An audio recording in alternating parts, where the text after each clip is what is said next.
Hey, what's up, ecosystem? Welcome back to ATI Auto Business. My name is Jay. You know, my goal every Tuesday night is to bring you another trade show level business presentation to you wherever you are, because your automotive business deserves the latest in transportation and logistics news. And if you're busy, and I know you are, if you're watching on demand, you're going to get the welcome show lineup here in a minute, and that way you'll know what to expect. And if you're watching on demand, well, that's if you're watching live. But if you're watching on demand, you'll have clickable video time code links to use below the video. Please do use those. Feel free to skip ahead, leave a like, comment, share, tell your friends. Thanks for watching ATI. We sure do appreciate it.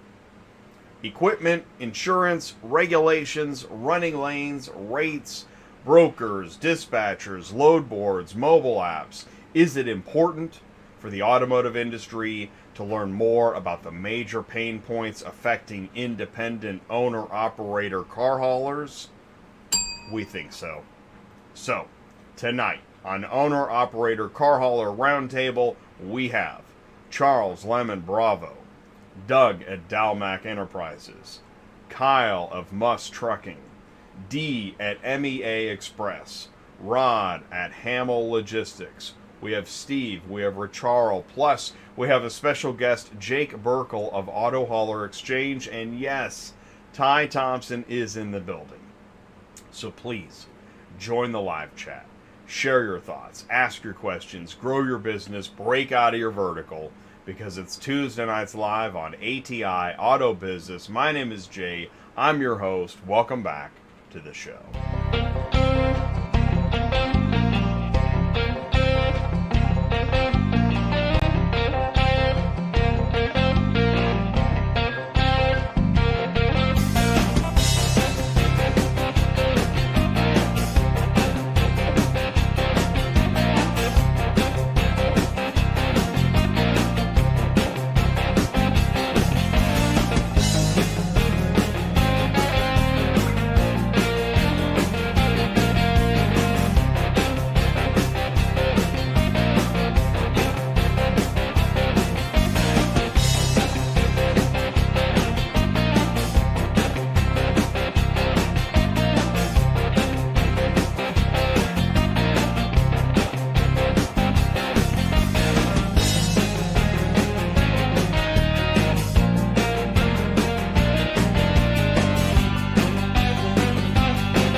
What is going on, ecosystem? Mic check 1 2 3.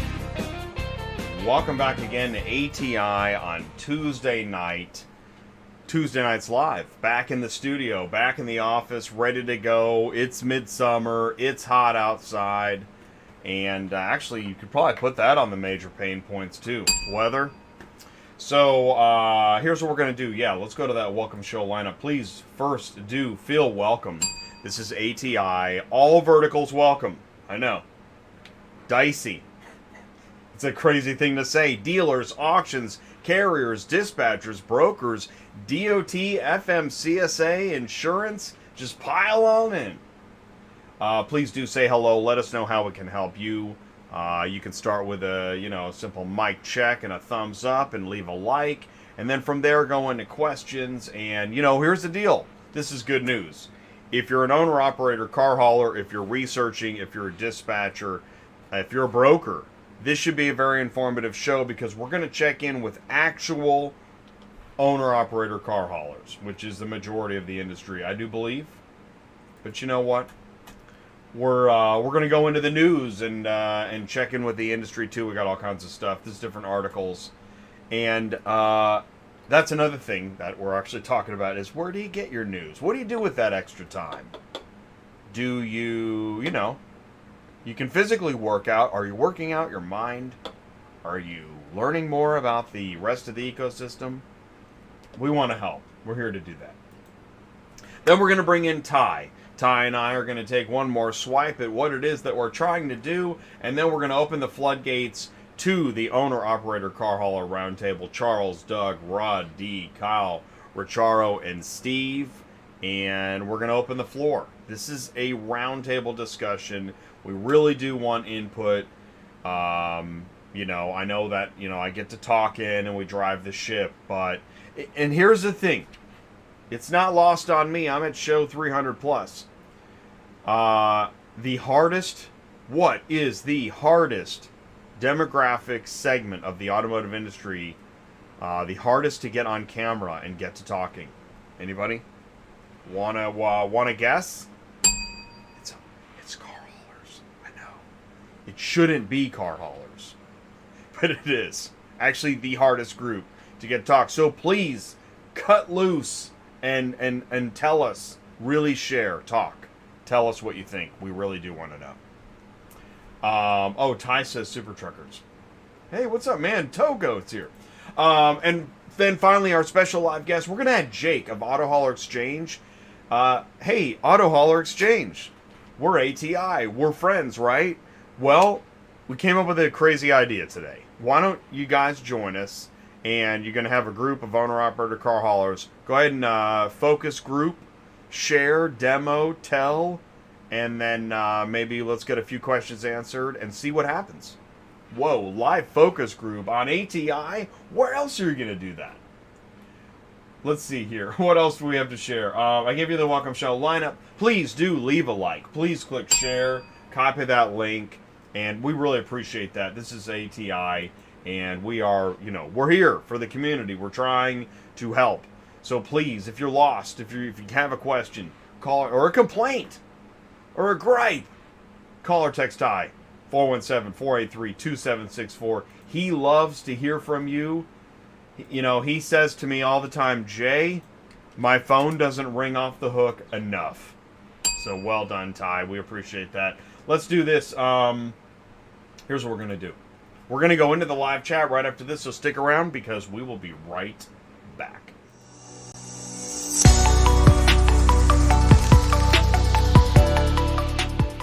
Recon 2023. Time to line. Speed to sale. Managed by metrics. Know what you don't know. Technician efficiency. Workflow efficiency. More cars, less time. Know where your cars are. Connect to what you expect. Rapid Recon can help. Are you completely stressed out from all the calls and the contracts and the verifications of loads where nobody ever answers the phone? Call Murphy Auto Dispatch Services today. Murphy Auto Dispatch Services has over 15 years in the transport industry. We are your office while you are on the road. We book, we verify, and we bill out your loads for you. We have an excellent accounting staff and an even better dispatch team. Give us a call today at 417-273-0021, or if you want to email me, it's murphyautotransport31@yahoo.com. Give us a call today.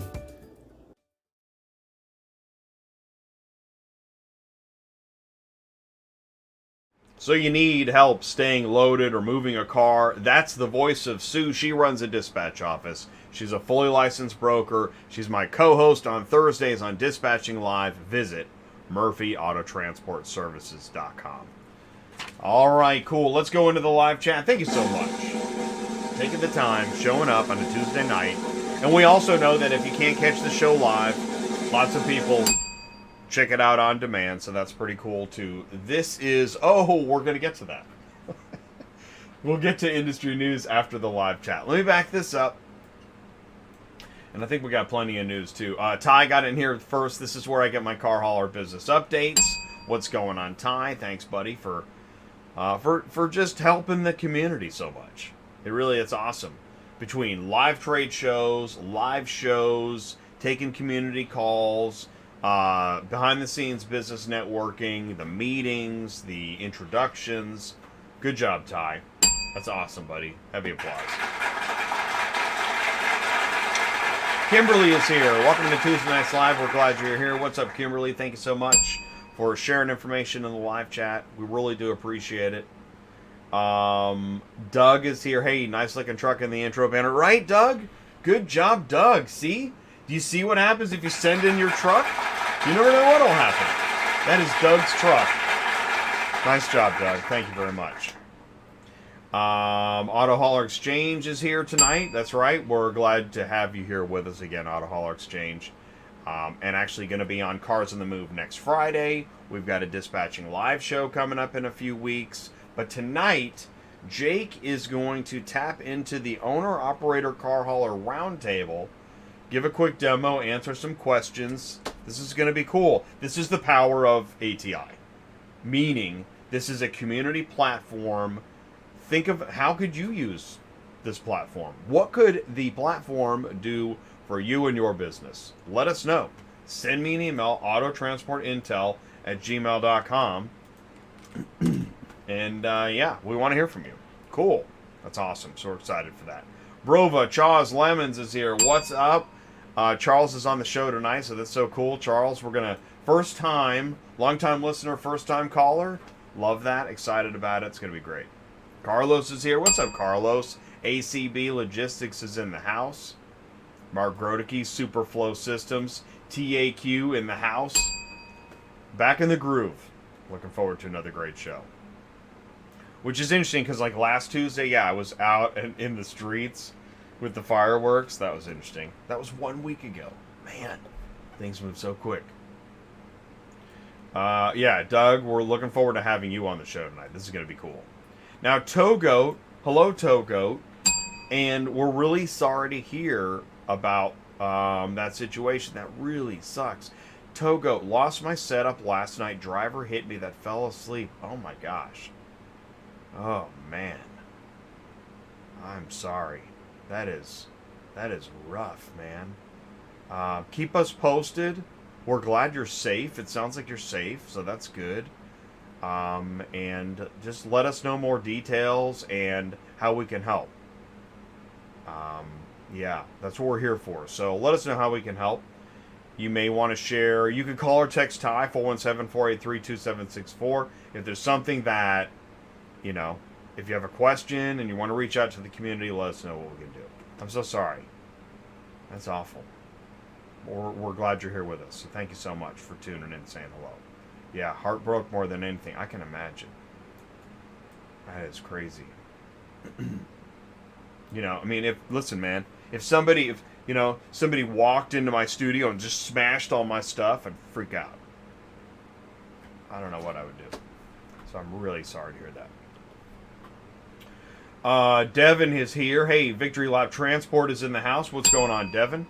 Auto Transport, everything you need to know. What's going on, ATI fam? Big Wayne is there. What it do, Big Wayne? Wow, that's awesome, man. Just piling in it. You know, the saloon doors just swung a bunch. All these guys came running in the saloon. That's awesome. I changed my name. It's Tommy and Tracy. Oh, okay. Tommy and Tracy in Tampa, sure. Wow, okay. Well, again, Tommy, man, I'm really sorry. So do keep us posted. Let us know if there's anything we can know or do or share. So, but yeah, thanks for clarifying that. So, hey, we are now at 7:15. All right, we're back. We're still on camera one here. So, we're basically, what we've got is we've got a Zoom meeting room filling up with owner-operator car haulers. And if you want to know more, let us know. You can call or text Ty. He'll be helping in the background, and cleaning up the piano and last night's craziness. Again, this is the ATI Auto Business Saloon, and we run a saloon like nobody else. We're not lost on. We're talking last night. It's getting even more corporate out there, like more corporate and more corporate and more corporate, and ATI is one of those last places where I don't know, man. I see on social media, especially 4th of July, freedom and all this and what the country, and I mean I agree with all that stuff. But then as soon as July 5th hits, man, it's back to business, corporate, duct tape to your desk, and you can't. I don't get it, man. I really don't get it, and I don't actually know. Ty and I don't know what it costs us in this channel to be the freedom of speech, First Amendment people that we are. We know there is a cost, though. It definitely is a cost.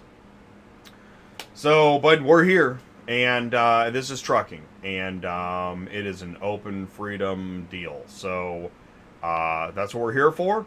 If you want to help and build the communities, please give us a like, share, tell your friends. Please do. Because I don't even think YouTube really likes our,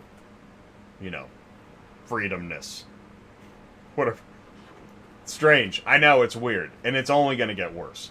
Credit scores? Oh my gosh. Don't get me started. How's your credit? Social credit, not credits. How's your social credit score? Think about that. We'll be right back. Location Services. Collateral recovery with pinpoint precision and advanced proprietary technologies. Your single source for nationwide collateral recovery. LS Recovery. Certified and compliant. LS Skip. Experienced recovery. LSPR. Advanced plate recognition. LS Impound. Precision capture. LS Remarketing. Nationwide auction partners. LS Keys. Professional locksmith. LS Transport to any destination. LS Titles. Verified documentation. LS Auto Notice. Secure fulfillment. One contact. One contract. We do it all. Location Services. Transport Auto Quoter is by far the leading auto quoting software on the market, and the only auto quoter with a pro version that comes preset with accurate pricing for anywhere in the U.S., so you don't have to worry about it. The best part is that no change with your current software is needed. Just plug TAQ in and start booking jobs. Carriers can easily plug TAQ into their current websites and start making money right away. I bet you're wondering how we do this instantly and accurately 24/7. Well, constant analytics is the key. Our Price Watch team is constantly monitoring current market conditions, paying close attention to seasonal and quick-moving industry changes. At the end of the day, it takes a lot of time and data to maintain good pricing, time that most of us just don't have on a daily basis. So free yourself up. Using TAQ Pro is really a no-brainer. Save time and money, maximizing your leads and optimizing your online investments. You'll finally be able to sleep well at night knowing that TAQ is on the job selling for you 24/7. Never missing a potential job. Are you searching for that midnight auto shipping quote and new lead software you can trust? Provide instant, accurate quotes online with Transport Auto Quoter. Quote the price right the first time. Visit transportautoquoter.com. Links in the live chat. And by the way, thank you so much, Mark. I see it. That's awesome, man. Thank you so much for making it rain in the live chat. Pro ABD plus TAQ. Muscles for auto transport business. That's awesome. Thank you, Mark. And also Ty is in here making it rain in the super chat. ATI to the moon, baby. Thank you guys so much. Really do appreciate that. Any contributions go back into the channel, and boy oh boy do we the trade shows are the investment in NIADA was significant. Although they hired us, so, made sense and worked out. If you want to be our trade show partner, and by the way, like Ty is talking about, Location Services is a serious friend of the channel. That's right. We just found out today. Thank you, Location Services, for your help and being a trade show partner at IARA Summer Roundtable. That's what we do here. That's why we talk about, we need good friends. Because again, we know we are... Man, journalism has a cost. Let's move on. Show 302 in a row. Owner, operator, car hauler, roundtable. What are we doing tonight? First of all, we are celebrating. If you show me your truck, we want to celebrate it. What is this? Right? This is a truck and wedge trailer setup. And this is, all across America right now. Hundreds, thousands of these carriers working to pick up and deliver cars, especially given the growth of digital auto auctions. Now there's onesies and twosies everywhere.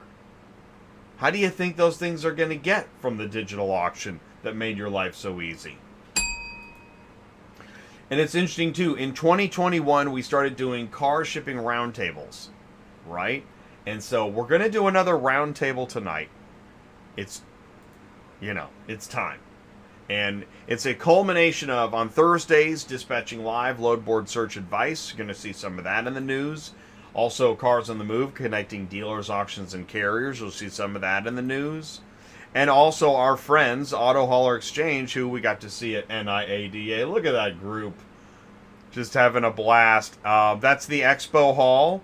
And what that is as you move into cocktail reception mode, that's when you get to hang out with your friends. So that's pretty awesome.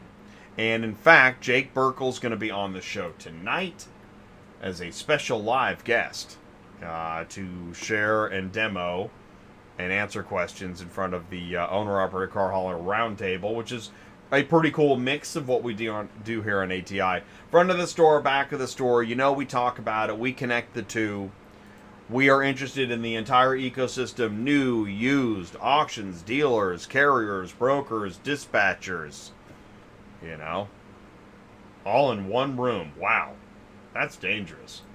Following the disconnect between sales and operations, what's interesting is it went from just a slogan to you hang up the phone and you go, man, isn't that another serious disconnect between sales and operations? You're darn right. And that's the nice way of saying it. Disconnect.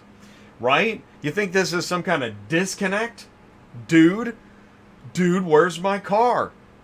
Well, let me tell you something, Mr. Car Hunter.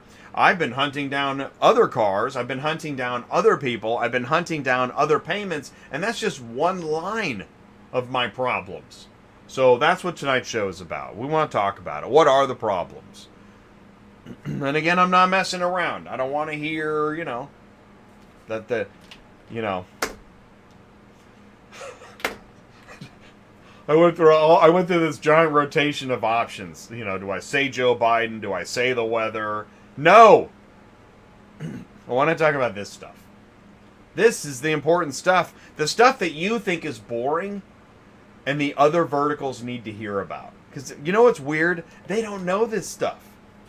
Me and Ty are flabbergasted how little the experienced dealer or auction rep actually knows about the carrier. It's nuts. You wouldn't believe it. They actually don't know. How about equipment for sale? What is equipment worth? Why is equipment being bought and sold? What's going on? What's the turnover in the industry? Hey, I'm getting into car hauling with a hotshot. Can you help me find running lanes? That's a question. How many people have that question right now? Right? Which is good because, hey, you're getting in and you're already thinking about running lanes. Kudos. Well done. Or how about, hey man, is this a good deal? Anybody? Bueller? Is this a good deal? Balake. How about, is this a good deal? Oh, wait a minute. Okay. South Dakota to Missouri, but it's actually Arizona to Kansas. Is that a good deal? Okay. Or is this ice machine going to fit next to, the Land Rover? Is that a good idea? Nissan Rogue Sport paying 23 cents a mile. Is that a good idea? Whoa. Oh, I need to update my app or else? What'll happen if I don't? Does anybody mention that? Oh, here it is. If this is not complete, you will run the risk of impacting the ability to manage orders via the app and receive payments. Oh, shoot. Payments? Okay, I'm doing it. I was going to ignore it otherwise. Is that a good idea? One rating doesn't just tell the whole story. Are the new transactional rating system updates a good idea? Bueller? Let's see. Vehicle info 8. Okay. 8 vehicles. Do you know what you're looking at?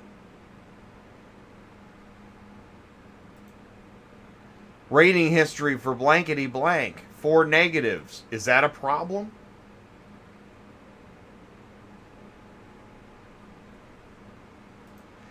Let's see. Oh, will you take the bait and switch? I don't know. Maybe. Is that okay? By the way, I'll just skip it. I don't know. Speculation live. Hey, you're just a dispatcher, and I hate just dispatchers because you're all like, wow, what is that all about? My gosh. I thought we were just going to dispatch a load. Holy mackerel.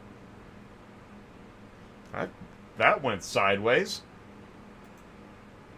Details of a load. And let's see. I don't have any guild. I cancel 8 out of 10 I accept. Wow.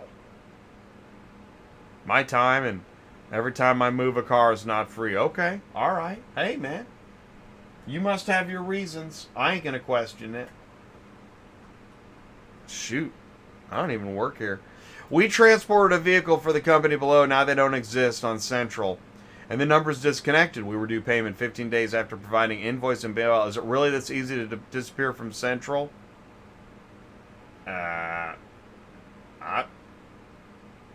Maybe? I don't know.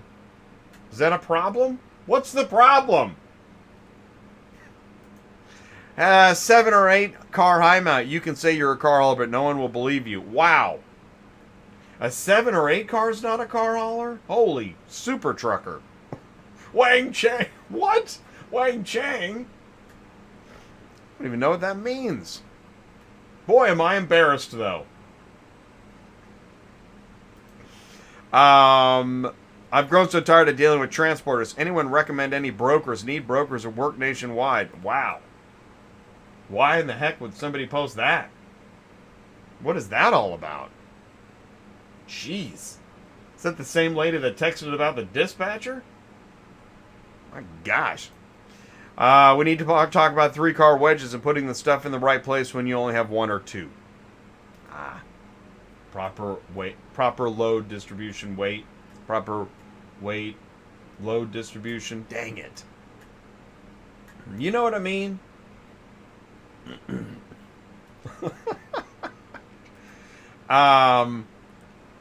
Look at this. Somebody really, really wanted to know how I can hire a car hauler for 1 car without using a broker. This was, they gave 3, these are all 3 YouTube videos, 3 totally different videos on ATI. And actually they posted it on 4 videos.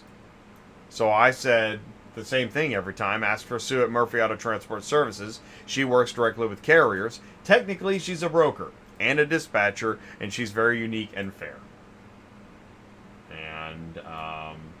And that's probably the same person that was dumping stuff out the window of. You see, it was on social media. Somebody broke a window at the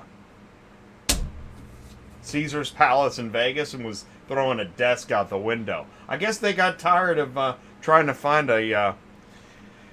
Let's just move on. Transportation firm buys nearly 3-acre Otay Mesa parcel for 5.8 mil. You're right. I don't know, Jay. But wait a minute. Transportation firm. The buyer, AMK Auto Group, a trucking and auto transport business.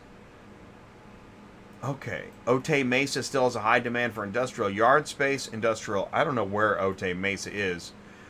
Industrial outdoor storage is limited throughout the region, and Otay Mesa is one of the last remaining areas that allow occupiers to purchase land for the intended use. The auto group will use the move-in ready industrial parcel for its transport business. The property is fully fenced, graded with utilities, has a concrete gated entry. Okay, I gotta see where this is. Oh, wow. U.S. Customs border. Oh, wow, it's right on the U.S.-Mexico border. Wow. They paid 5.8 mil for 3 acres. Right here. Huh. I wonder how that'll work out. Is that a good investment? That's interesting. Hey, I've been seeing these at City Park garages. The sign pertains to Chevy EV battery recall, but there's more. Safety warning: due to a recall involving battery fires, Chevy Bolt EVs and EUVs are prohibited from parking at this facility until further notice. Wow. Well, I guess probably won't see that at the auction though, Ty. They don't watch this channel. Well, some do, but you know what I mean. All right, let's roll the video. Who wants to watch a video? Speaking of, I don't know what we're talking about here. Check, check. Mic 2. Here we go. Roll the video.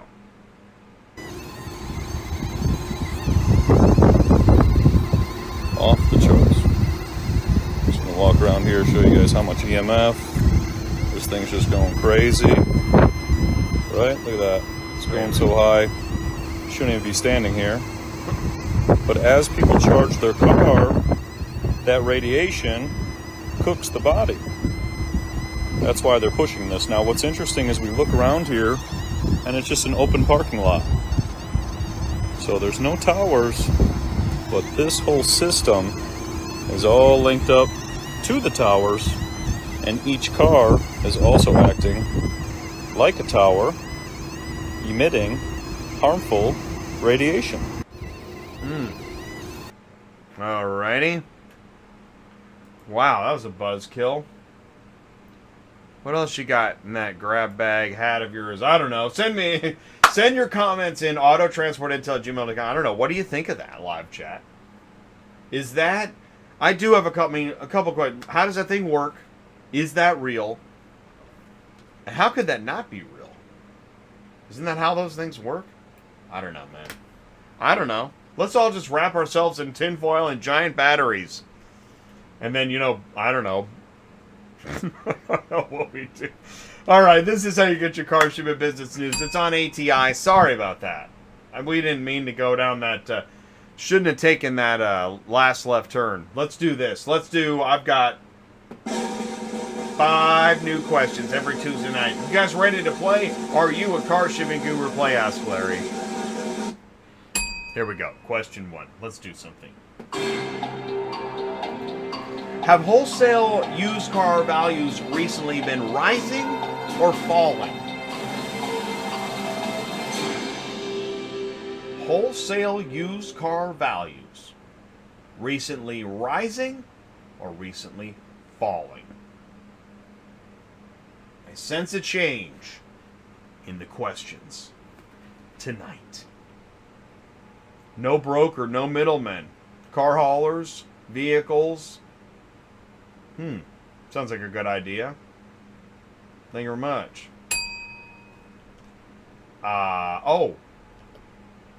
Ty's got falling. Darren's got falling. Wholesale used car values recently. And Auto Hall Exchange has falling. So let's see what we got here. Wholesale used car values have recently been falling. All right. What will that effect have on the marketplace? Any? Let's go to question 2. What is the appropriate carrier pay to ship a 2010 Chrysler PT Cruiser on an open carrier from Dublin, Ohio to Albuquerque, New Mexico? Run and drive, PT Cruiser, open carrier, Dublin, Ohio to Albuquerque, New Mexico. Appropriate rate given current market conditions, where wholesale used car values are falling. Is it $760? Nope. Is it $670, $900, $1,150, or $1,400? Ty's got $1,400. This is what it'll move for. Yeah, Darren, I'm either going to say $1,150 or $900. Now, I'm not saying, that's what's interesting, that word appropriate, it's a special word. But given current market conditions, what is the negotiated rate Darren's got 1150. I know the whole everyone's really tense right now. Okay, there we go. Auto Hauler says 900. I agree. It's either 900 or 1150. Ooh, G3's got 900. Open carrier, run and drive, Ohio to New Mexico. And how many miles is that? What's the cents per mile? See, there you go. And Silver Mint. Silver Mint's got... Okay, okay, we need a tiebreaker. Is it 900? Or is it... we have 2 for 900, 1 for 1150. Last chance to chime in. All right, here we go. Let's see what we got. It is 1150. All right. Hey, man. We'll take that extra $200. 250. I mean, it's just going to go right back in the gas tank. But, or the insurance. You pick a tank. Just, right? You just stand. You should have, you've got your DOT bucket, your fuel bucket, your insurance bucket, and then maintenance bucket. And then if there's anything left over, we might eat tonight. Okay. Hey, what's up, Alex? Alex got 1150. Marion's got 1150. So cool. Thank you guys for tuning in. Here we go. Question 3. Has Central Dispatch load board volume recently been rising or falling?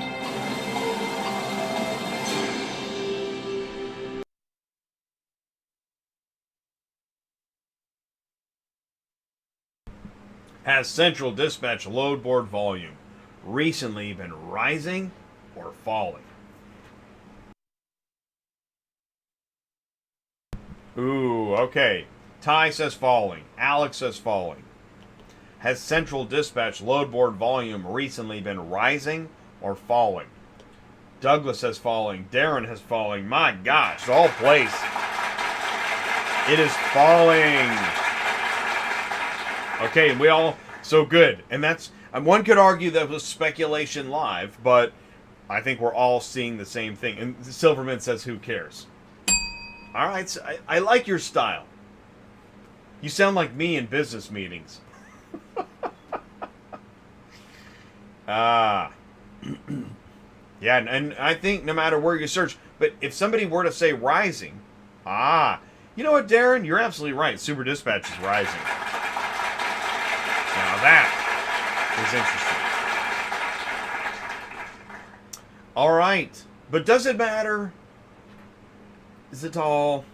Question 4. What is the appropriate carrier pay to ship a 2020 GMC Yukon on an open carrier from Park Ridge, Illinois to Dundalk, Maryland? Is it $300, $550, $870, or $1,100? Yukon, open carrier. Park Ridge, is that like Chicago area? Dundalk, Port area? I'm going to go with... Man.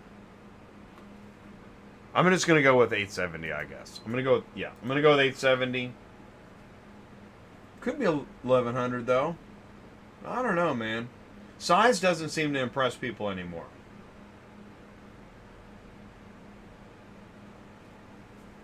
$870. I think we got a... the votes are in. Oh my gosh. That's why I said what I said about size. You'd think it would pay more. Nobody seems to care. Like, hey, so it's an F-350 U-body with a crane. Lump it.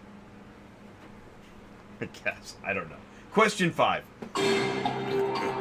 Has the cost of car hauling insurance recently been rising or falling? Has the cost of car hauling insurance recently been rising or falling? Now, if you recall, in question 1, wholesale used car vehicle values are falling. And if you recall, in question 3, load board volume is falling. So, to stay in line with profit margin, given those 2 factors, one would hope that cost of car hauling insurance is falling. Live chat.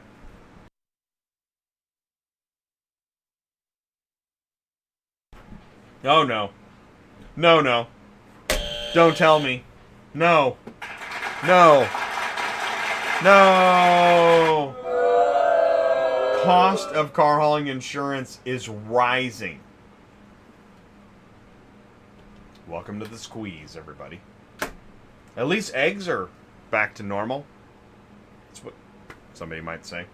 Well, I'm sorry about that. 5 questions later. Very unpopular show. Hey, I'll tell you what. Here's some good news. Yes, this is going to be good. Find out if you can win the lucky load on Super Dispatch. They're giving away $1,000 every month just for using Super Load Board and booking loads. Find out how you can be July's lucky load winner. But I'll tell you what we're going to do is we've got June lucky load winner information right after this. So stick around because here it comes, and we'll be right back. Hey guys, what are you up to? Hi, Jasmine. We just picked the lucky load winner. No way. Yeah. So what do I have to do to win the lucky load? Just gotta be a verified carrier. You gotta book a load on Super Load Board. And it's gotta be a Super Pay load. So our winner this time is MC2 Transport. All right, let's give him a call. All right, let's do it. I need to voicemail about because I'm not available at the time to leave a name and a number. A few moments later. Or press 1 for more options. Yesterday, we picked our lucky load winner and we tried to call them a couple times and we weren't able to connect, but I am going to call our lucky load winner and we're going to tell them what they won. This is Al. Hey, Al, this is Ben with the Super Dispatch team. How are you? Hey, man, how are you? I'm good.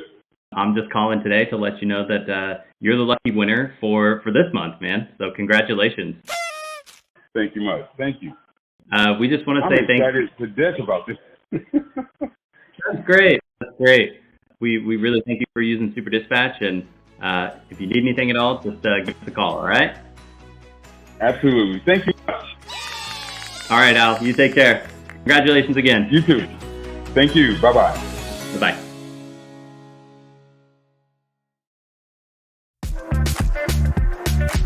The next evolution of moving cars faster, smarter, and easier is here. Super Pay by Super Dispatch. Today, shippers waste hours managing fragmented payment systems. And carriers are left wondering, never knowing when they'll finally get the payment they're owed. Super Pay saves everyone time and hassle by securely automating payment upon proof of delivery. No more tracking down payments or onboarding carriers to disconnected payment systems. With integrated payments with Super Pay, Super Dispatch is now the only end-to-end, all-in-one auto transport platform. Automate payments where you automate transport. Super Dispatch, TMS, mobile apps, Super Load Board, and Super Pay, helping carriers, dispatchers, brokers, and shippers move cars and get paid fast on one auto transport platform. Visit superdispatch.com. Links in the live chat. Thank you so much. And please do, if you got an extra like just laying around somewhere, you know, you look around and, oh my God, there's a like laying there. Just slap it on the screen. Thank you so much. This is ATI Auto Business, and here we go. It is now time for Industry News, Part 2, The Pulse. Attention business developers. This is for you. Here we go. Used car prices fall by the most since the start of the pandemic. The price drop in June, biggest ever for the month, among the largest in the history of the used car price index compiled by Manheim. That's notable. Used car prices in the U.S. fell 4.2% in June, which doesn't sound like a lot. When you look at the full measurement, it is definitely notable, and that's the largest drop since the pandemic, and we're down 10% from the previous year. As a key measure of inflation, which is interesting, keeping an eye on inflation. Here it also says wholesale used car prices down more than 10%. Used car prices have increased. And at the bottom it says used car prices have increased in recent months, but dealers are paying less at auction for the used cars they later sell. And now that's not good either. Paul Machine goes on and talks about this at different times, so we always stay tuned to him. But here, according to the Manheim Used Vehicle Value Index, wholesale auction prices are now about 10% lower than they were. So wait, they're going to buy less cars at auction? When wholesale prices drop, retail prices usually follow within 6 to 8 weeks. But people will buy more cars? Yeah, but they'll be underwater on their trade-in. Automakers built about 8 million fewer cars during the height of COVID, resulting in fewer cars available to enter the used car market. Consumers also changed their leasing behavior. Millions of Americans driving lease cars. Really, Jay, why are you talking about this? I thought this was owner-operator car hauler roundtable. Well, what do you think those cars are you're hauling? You know, just as we say that the rest of automotive needs to know more about you, the car hauler, well, you, the car hauler, need to learn more about the rest of the automotive industry, too. All right. I just lost another viewer. Let's keep going.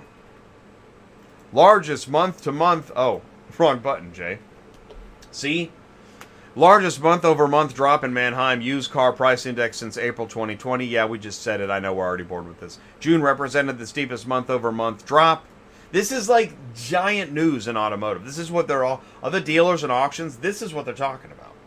Plus, tax season wasn't as great as it had been touted, and dealers are trying to run lean. Given this approach, dealers have turned the spigot off of acquiring inventory from the auction.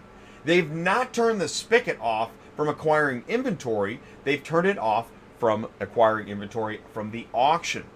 This will be an interesting headline in a month at the IARA Roundtable. Jeez, Jay. Really? You just said that live? You haven't got many friends left to lose. If stuff's not flying off the shelves, they're not restocking. Great. And what does that mean? CPO vehicle sales up nearly 6% in the first half. I know. Certified pre-owned. Again, what does this have to do? It certainly does. This certified pre-owned vehicle program, CPO is something you actually do want to be a part of because it seems to move more cars. This is something that the consumer values.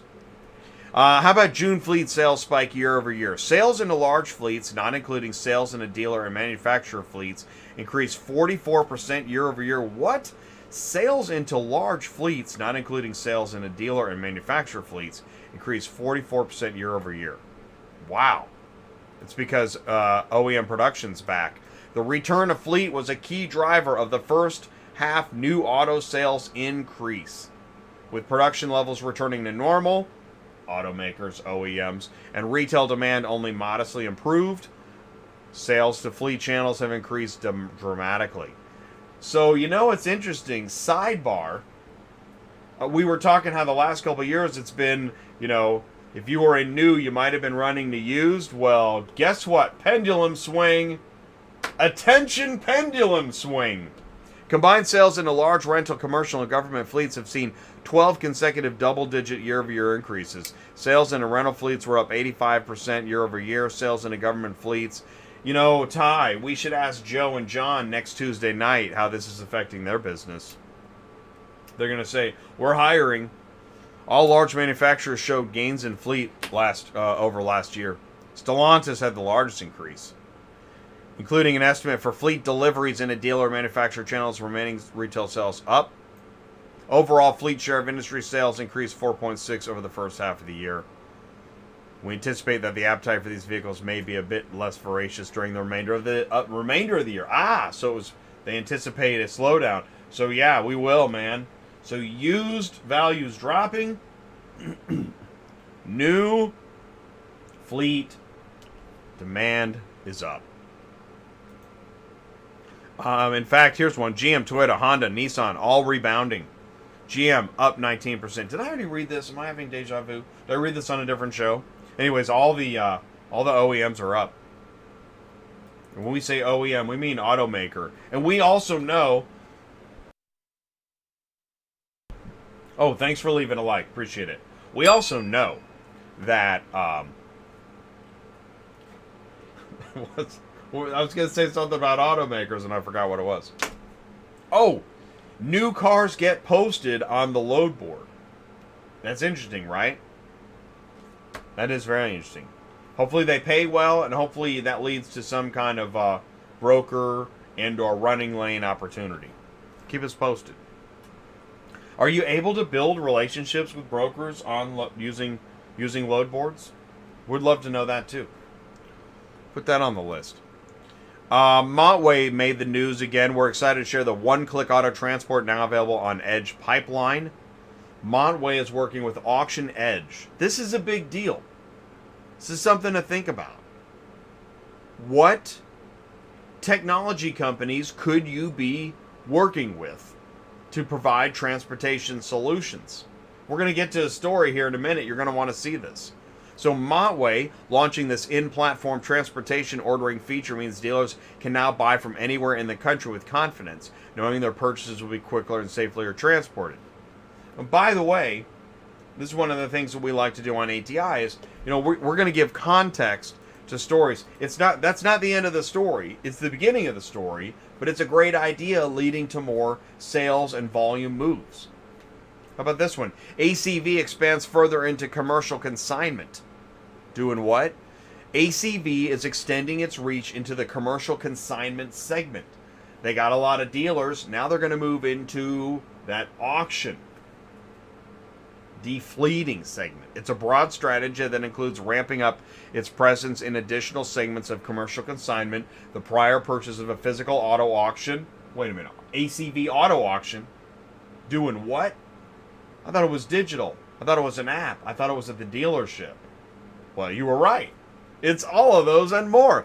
Hiring 2 remarketing industry veterans to lead this expanded offering and more. The company said it will offer its entire suite of digital solutions to commercial consigners, including its digital marketplaces, open and private lanes, and its inspection business. ACV groups commercial consigners into 4 categories. Here we go. Rental, fleet, off-lease, and repo. Let's do that again. Rental, fleet, off-lease, and repo. The company said has been working with a great mix of these consignor types, right? Do you come away with knowing more about what those loads are that are moving? You should, because that's going to lead to the next step, which we're going to get to. Where the commercial consignor may not need just a digital marketplace, they may also need broader capabilities, storage, reconditioning, and each year moving forward, ACV will start to have locations across the country that could fulfill those needs. Storage, light reconditioning, whatever you need. ACV continues to grow.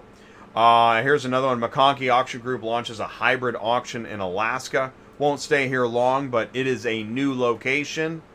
And 4 acres in Anchorage, including a 300-unit consignment lot, test track, vehicle inspection services, and now powered digitally for digital auction services through eBlock. Dealers can preview, drive, bid, buy on-site or in the dealer's lounge. Very interesting stuff. Hey, we talked a lot about in the recent weeks how automakers are jumping on the Tesla charging bandwagon. Well, EVgo is adding charging connectors to, I guess, the stuff. Well done. Good. That's hard news, Jay.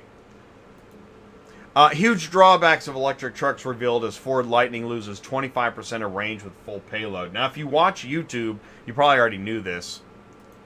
But just in case you don't, AAA tested F-150 Lightning by loading it with 1,400-pound sandbags, and it lost 25% of its range. It wasn't even fully loaded.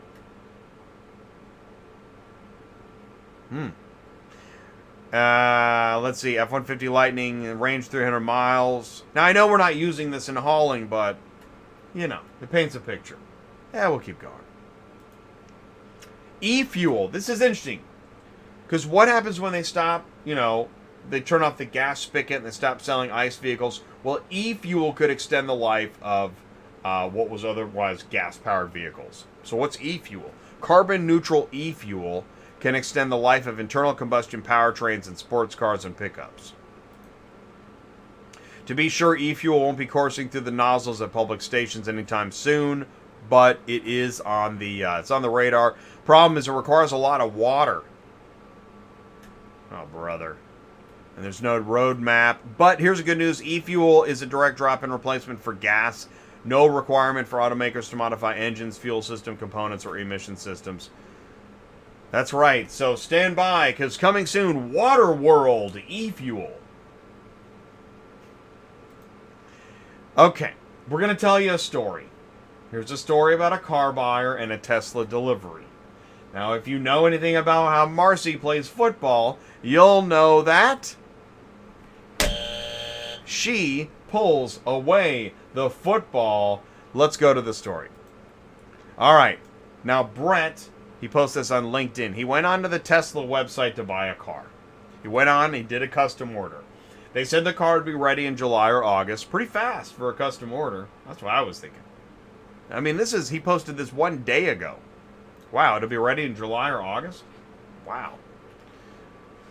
What I thought was really cool, he says, is at the end of his custom order, they said they have these cars that are available now and showed basically the same car with a different color interior. So he clicked, he'll take it. Minimum, he left a deposit at $250, and when the process was done, they said watch for another email. That's pretty cool. Online car buying. No problem. And my next email came and says set up delivery. Click the link. Calendar pops up. Pick a date. Ran into problems. Only 3 date options. Tuesday, Wednesday, and Thursday of that week. Well, he'll be traveling and won't be able to take delivery until August 7th. So he went to the other dates. Could not select any. Stop here for a second. Wait a minute. What? Who wrote the calendar delivery program? Why would you not be able to select any dates other than that week? Who in their right mind would only provide dates that... I wouldn't provide any dates that week. And he couldn't select any after that week? This makes no sense. But I'm reading his post. All right.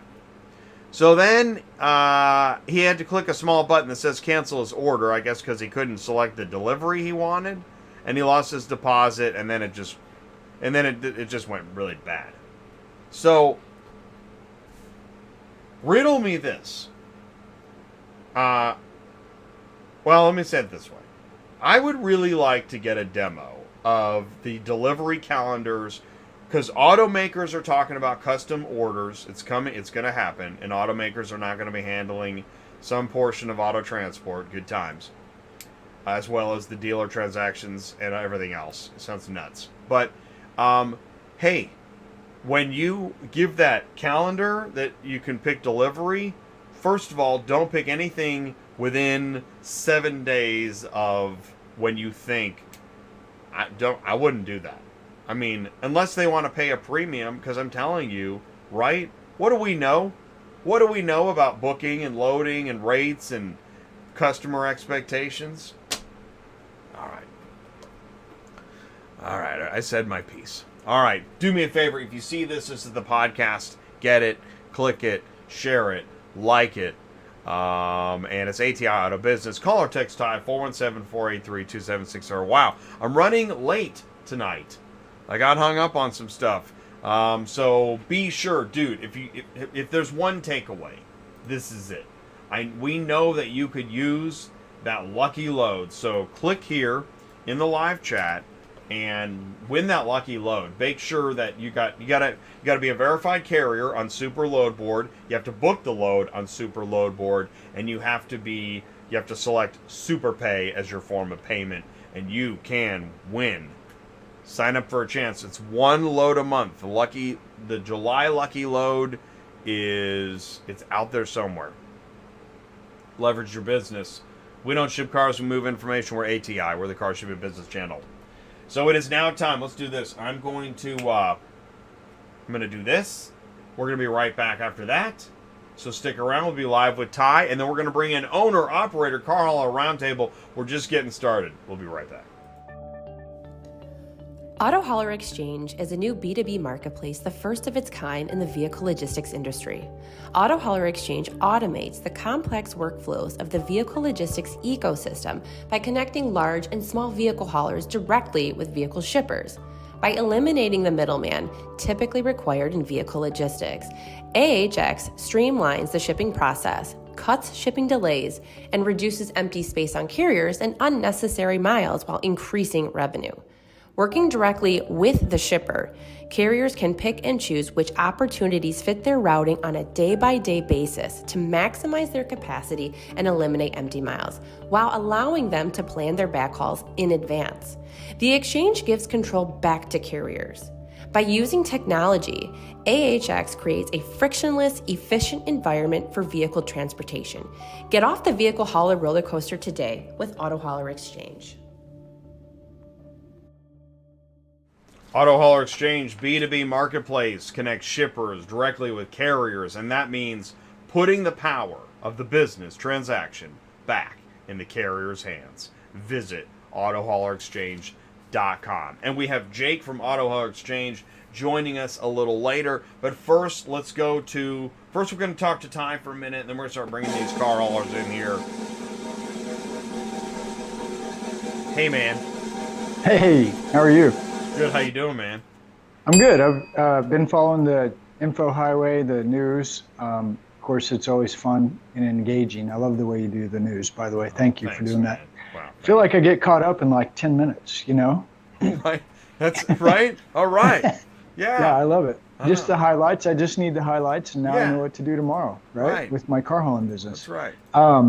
So we're talking about car haulers tonight. We're having a roundtable. These are owner-operators.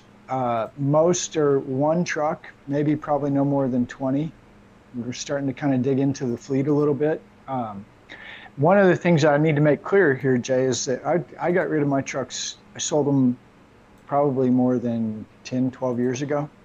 So I always enjoy, the reason I make a point of saying that is because I always enjoy hearing guys that are actually doing the work. And part of, I'm always the sales guy. I'm always the guy that's saying, hey, get out there, build your lane, get your own customers. And I believe that's true, but you never hear me talk about the actual work. And I love the actual work.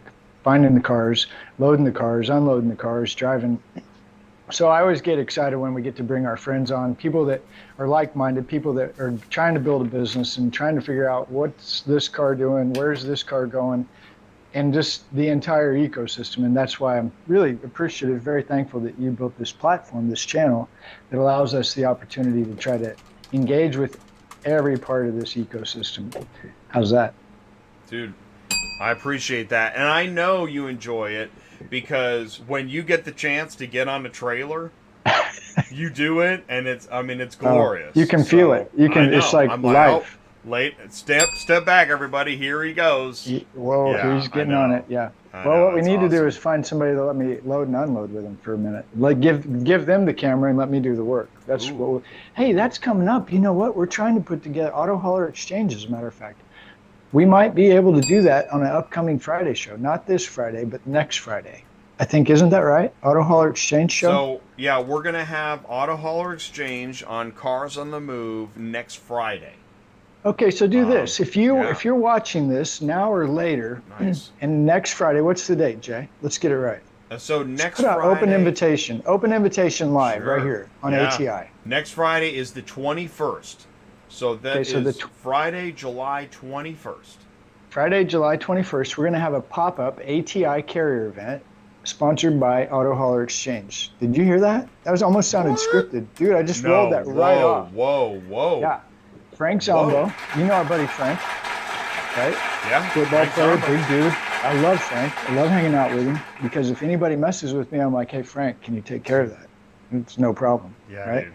Hold on. But he's also connected to, he's also connected to car haulers. So if you're the 21st, that's next Friday, if you're in the Kansas City metro area, We're going to have a pop-up carrier, ATI carrier event with Auto Hauler Exchange hosting it at America's Auto Auction, Kansas City, Missouri.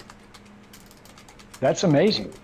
It just came together like that. So it's an open invitation to you. And if you want, I'll unload and load cars on your trailer just because I love it. In the transport, and that's the thing. So in the transport parking lot, anybody can just pull in the lot, right? Yeah, that lot's a little small, but there's plenty of street out front. So there's plenty of parking. Yeah, you can park all the way Do you happen up to and know down. what street that is? Is it Congress?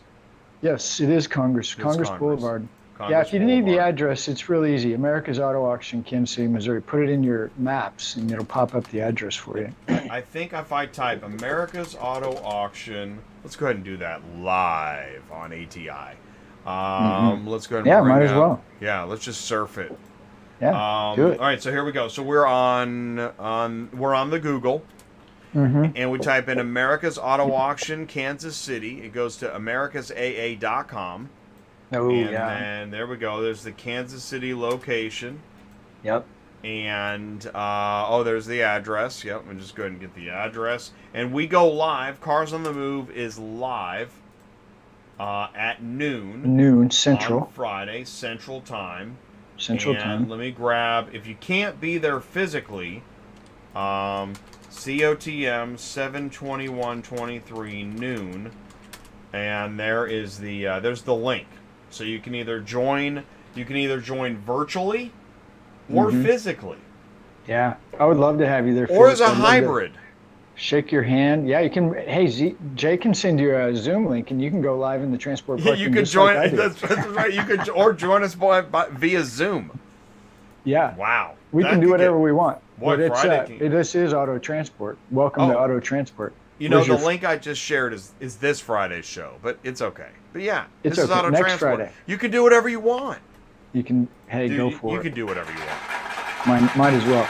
But And no, in I'm fact, really having excited said about that. Yeah, we are excited about that. And we're learning a lot too about Auto Hauler Exchange. So some We interesting are. things. Stay tuned for that show. That'll be a good. That's actually one of the benefits of being here is we're gonna learn, we're gonna talk about it, and then there happens to be a camera rolling, which is handy. It just happens to be. So, you know, It's I don't not a know. problem for us. Yeah. Inventory prices, volume, and rates. We saw some of it in the Ask Larry. Inventory prices, volume, and rates. Does that affect car haulers? Absolutely. And you know, of course, I'm a huge proponent of go get your own customers, build your own lane, right? I would say use the load board, but use it as a tool for connecting, building relationships, finding out who's doing what, maybe some backhaul kind of idea. But as a whole, when I look at that load board, I think, well, what's really on there and who put it there? And I'm sure guys that use the load board on a daily basis without a dispatch are probably like, why is this here? So as we look at load boards, as we look at the shift, by the way, there's a huge shift in the load board world right now, in my opinion. I think people are starting to figure out we don't need all these extra things that can cause a lot of headache and problem. So my point is I love taking the owner-operator guy and listening to his story. What does he know? Where does he come from? Where is he wanting to go? Getting the vision, trying to get the idea of what's actually happening with this guy. How much does he know, right? Because one of the things I say is we build it to leave it. We're not in here to just have fun and drive a truck around. We're going to have a wore-out truck, a wore-out trailer, and a lot of bad, sad stories, right? So. Right. You say that all the time, and it paints a picture. I mean, that is 1.72. You know, I was looking at that image, the Car Shipping Roundtable from 2020. Yeah. How many people are still with us? Yeah. That's a year ago, right? And again, here's the thing. This is why I like ATI, and I like our friends. I like Auto Hauler Exchange. I like Super Dispatch. I like SYCN Logistics. I like Pre-Owned Auto Logistics. I like hanging out with these people and getting to know them, because the reality of it is they need you, we need them.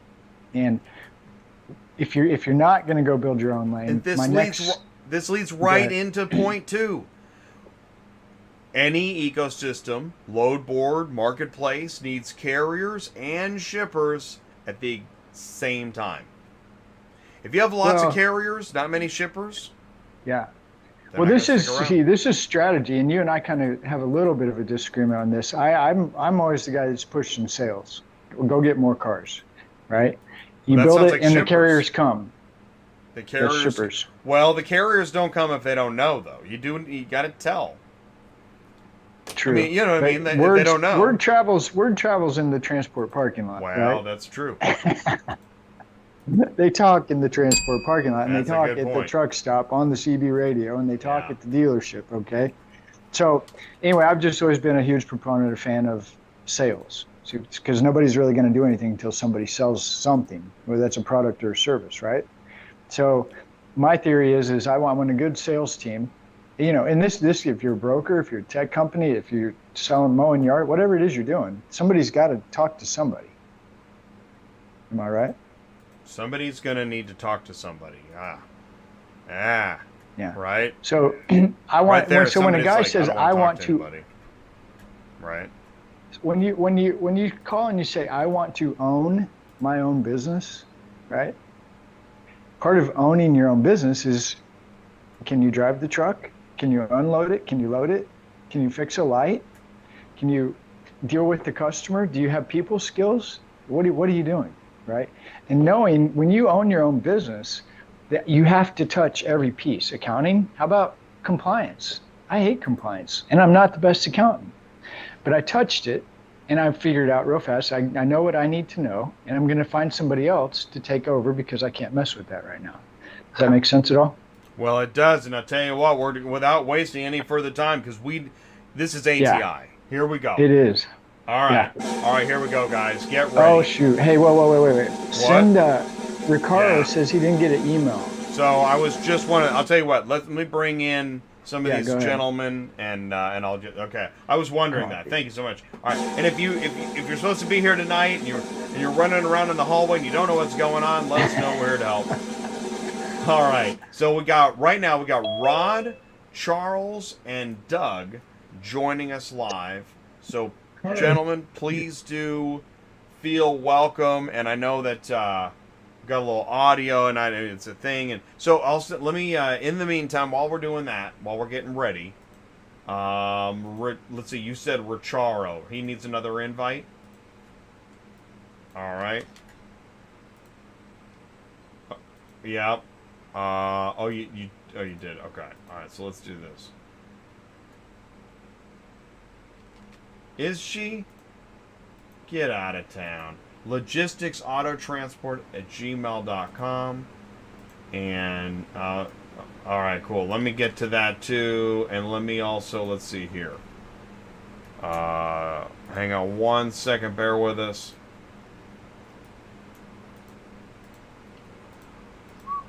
Oh, wow. Look at that. Seaport Services, you're right, is banging it out.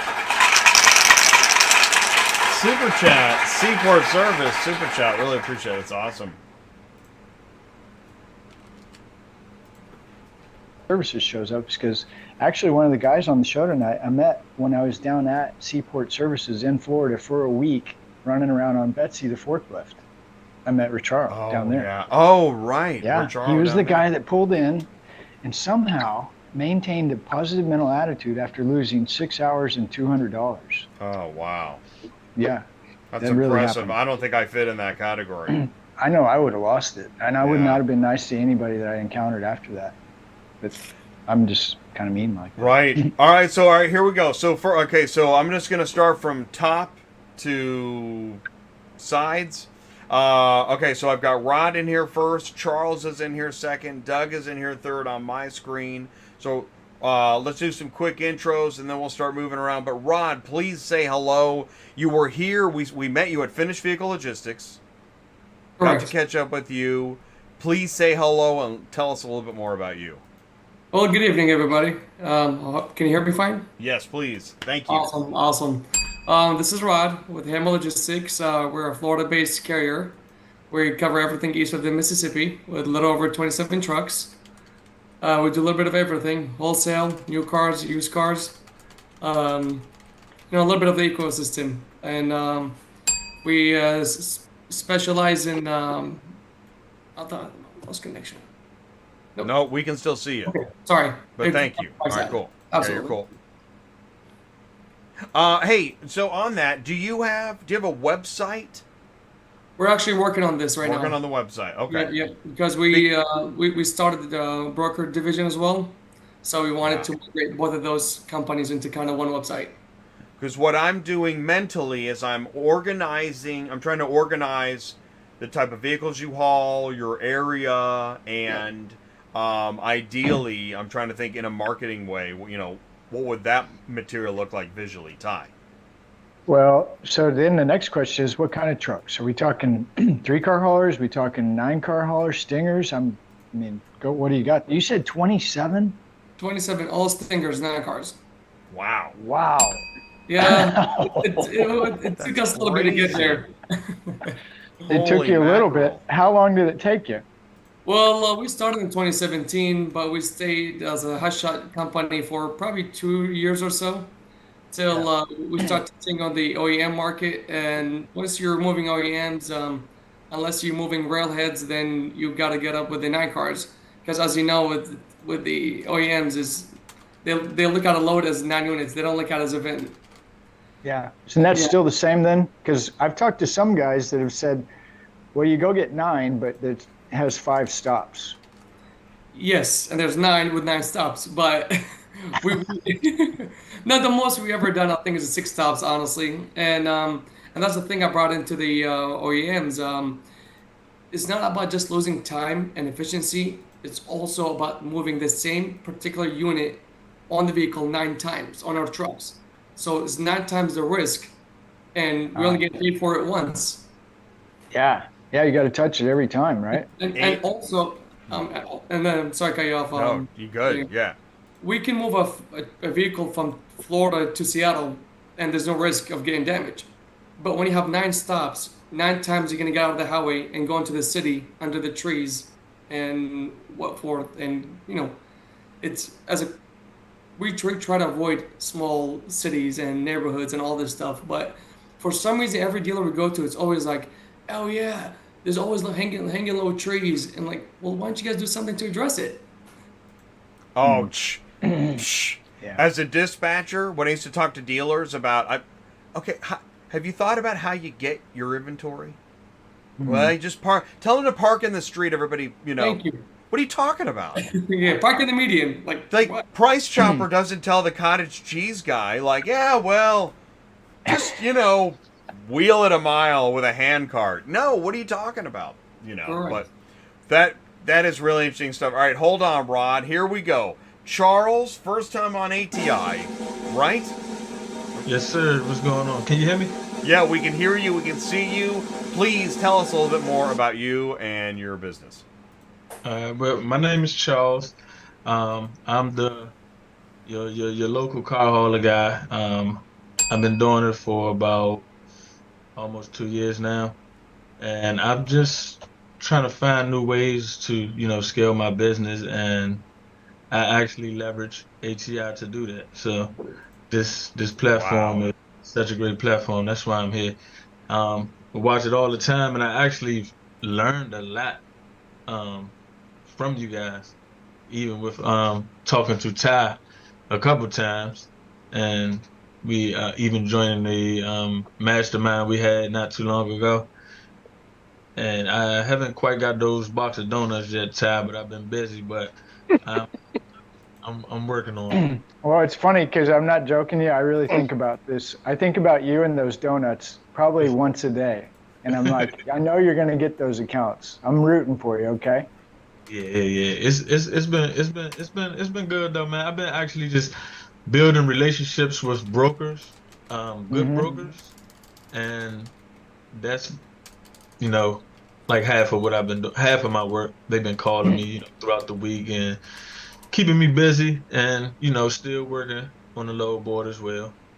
Yeah, and things that's like great. that. Just staying consistent is the most important. Yeah. So when you say local guy, so how many cars are you hauling, and how far do you go? What's your radius? I have a 2-car hauler.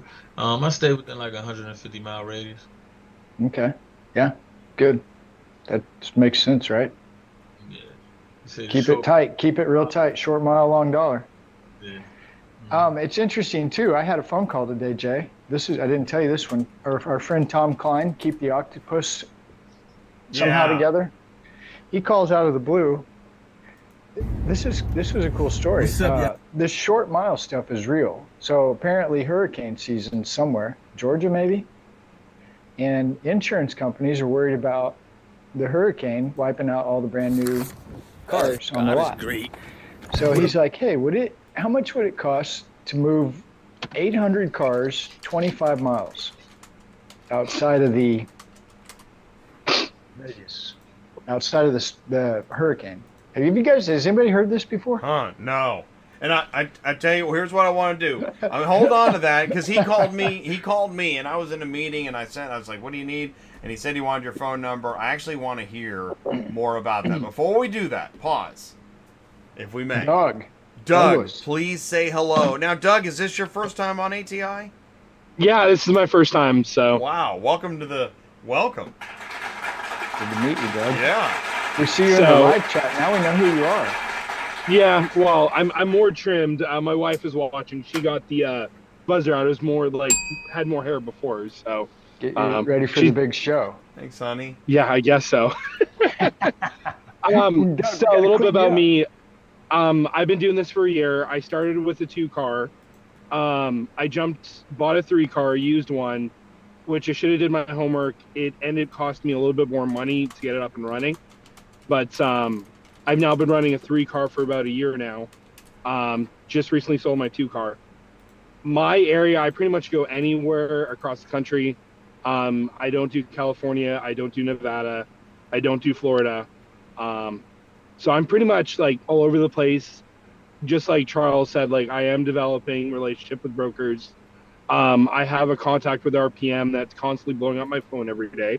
He's like, yo, D-man, where are you? And I'm like, leave me alone, I'm sleeping. Or, hey, I'm about to have a shower. I don't think you want to come in with me, as a joke. But just like building relationships. I've got a big following back in York, Pennsylvania, where I'm from. I've done a lot of stuff with a lot of local dealerships. I've been featured, which I've shared the photo with you guys. Apple Ford of York shared a picture of my truck when I was dropping off 2 of their units. So I'm still learning. I'm the rookie out of all of us here, so I'm always learning. Every day is a challenge. So, but Vance, which is my dispatcher, which actually met through you guys, with the platform, like Charles said, ATI has been amazing for me. He has been nothing but amazing. I actually have ADD and high function anxiety, so those tend to get the worst of me. And he just knows when to, like, he sees the train start and he's like, nope, here's the roadblock, good luck. So, but wow, man. Just like Charles said, I'm a people person. I am Canadian. I'm the hot bothered Canadian that. Oh yeah, Doug is the hot mess we have on Thursdays. So, yeah. But that's I awesome. do need to schedule a meeting with you, Ty, just to kind of brain pick, start building it. So. Call me, man. Especially if you're still up in that Pennsylvania area. I know an auction that really could use your help right now. Erie. Okay. Yeah. Nice. That's about 4 or 5 hours away, something like that. So yeah, we'll have to connect. Oh well. So yeah. Well, we'll talk. Yeah. Just you got my number. Call tomorrow. I answer my phone no matter if I don't know who it is or not. That is crazy. Right. Everybody's got Ty's number. Yeah. Hey, what about has Ricciaro? So Ricciaro's not here yet. He could be. We know that, I kind of razz haulers a little bit as far as hardest group to get on camera. But that's because, right. I mean, actually, rather than me speculating live, why would that be? Who wants to take that? Why would it be that haulers are the hardest ones to get on camera? I guess because we're always driving. We don't know when we're picking up. We could, like, for example, last week, Vance booked me a load. It was supposed to be a hearse, ended up being a 20-foot limo. So that was kind of a simple pickup turned out to be a 45-minute, how do I get this on the trailer? So we're always dealing with curveballs. Rod probably gets those calls from carriers like, hey, this is supposed to be a Rogue. Why is it a Tucson? Like, All day. Mm. It's a fast changing environment, and you got to be able to adapt to it. Yeah. Well, I look at Rod, and I mean, I didn't have 27. I hit 20, but, you know, I look at Rod sitting here on the screen tonight, and I'm thinking, what's going through this guy's head right now? I mean, I remember 20, and I'm like, whoa, you got 27 drivers all wanting to know what's next. 27 drivers all wanting to know, how do I get this on? Hey, the gate passes aren't here. I mean, the list is long, right? Go take it over, Rod. I mean, between me and my team, we got to plan how they start their week. And on Monday, we got to plan when they're going to be home by Friday. So, yeah. And also, the freight is not as used to be. As we went through the questions. Wholesale plummeted.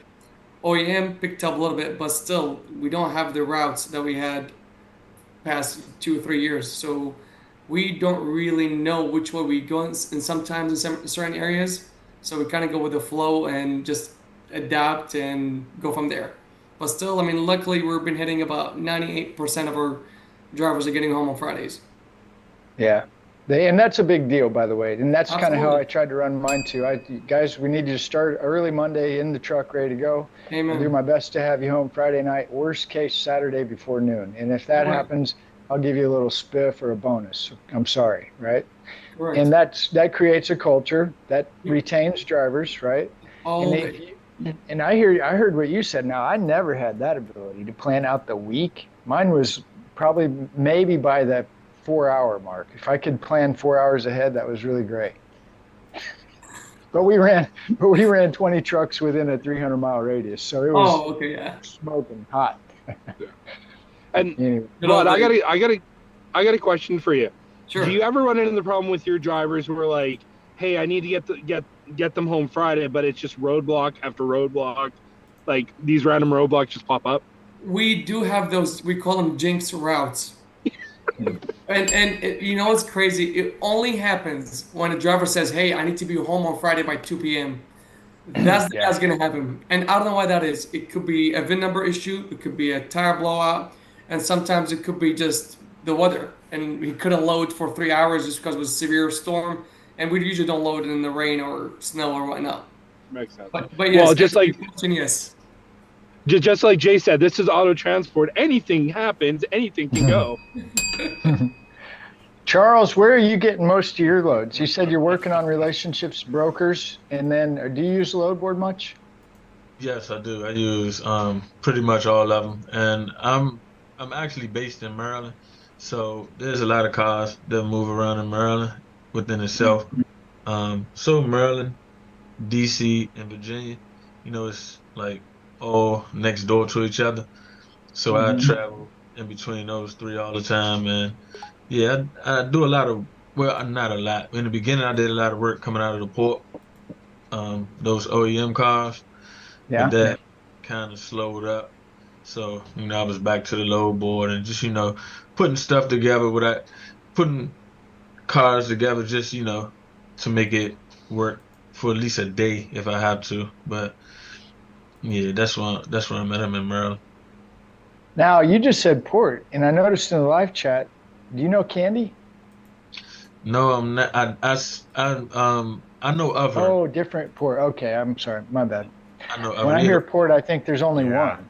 Well, he's at the Maryland. No, what do you call that port in Maryland? It's called Dundalk. Dundalk Marine Terminal. Okay. Which is very busy.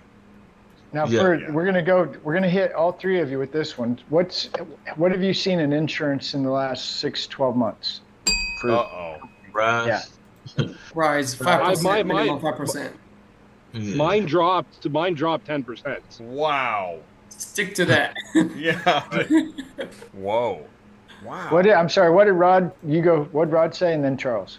I got an email before even my renewal says, "Hey, everybody's going up for 5%, no matter what your loss runs are."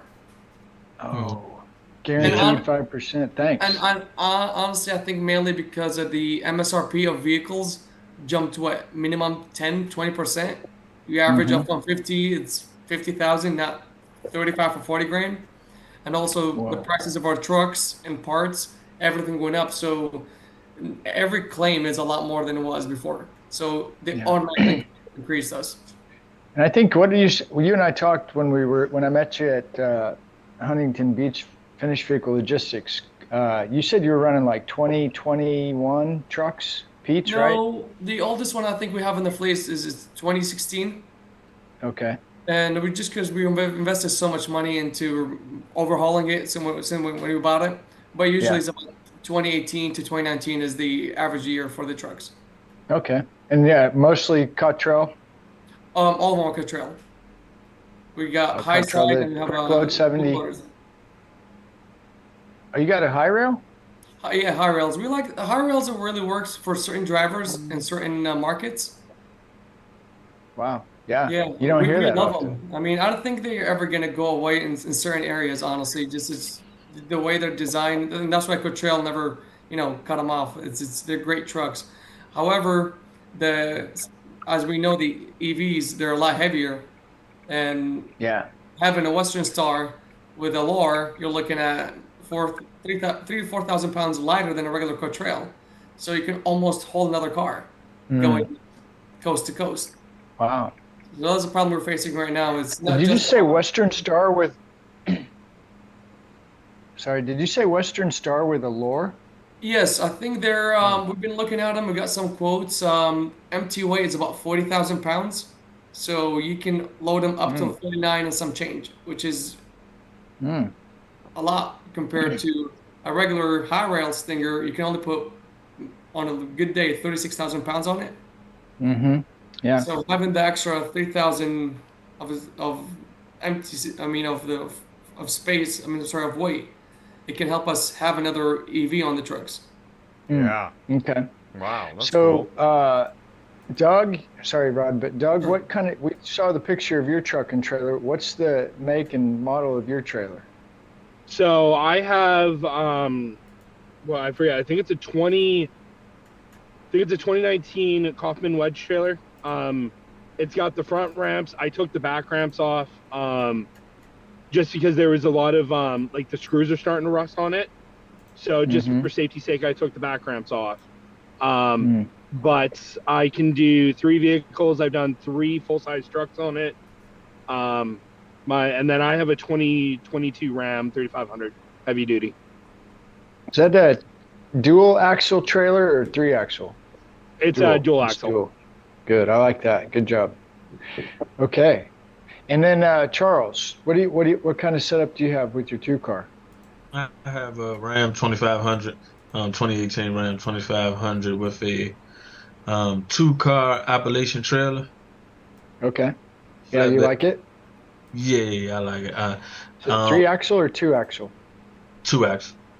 2 axle. What's the biggest 2 cars you can fit on that thing? 2 of those, those Ford Transit cargo vans. Mm-hmm. Oh yeah. 2 of those can fit. 2 of those. Wow. Are they still moving a lot of those? Because it was big volume for a while. Yeah, they still are. They still are. Yeah, those are good vans. With Prime Day being today and tomorrow, so Amazon they went up, so they're still moving a lot. They're moving around a whole lot. Great. You're like, keep Amazon it coming. Prime Day. What does that mean? Keep it going. Yeah. Prime Day have the discounts on Amazon. Yeah. So they're still out there then. They still need vans, I guess. Yeah, they're back and forth from the hubs to storage facilities, and whoever leased the vans out, they just take them and keep going back and forth. And that happens a lot here.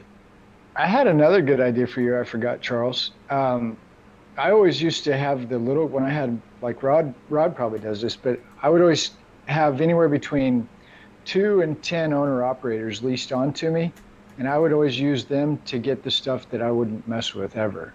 And I kept them busy all the time. So keep your eye out for a Rod kind of guy, guy with a bunch 20+ trucks. Make friends with one of their drivers. Get to know the owner guy, like a guy like Rod, and tell Rod, I'll do your dirty work, and watch what happens. Absolutely. Right, Rod? Rod knows what I mean. I will keep you so busy. and you know what? We work with carriers, we work with brokers, we work with dealers. It's just everybody wants cars moved, and you never know who's your next big client. Yeah, a lot of those, like when I go to the port, sometimes those big 9-car hauler companies, I will reach out to those companies and see if they do broker carrier. Ooh, how does that go? Are they? You're good. They're awesome.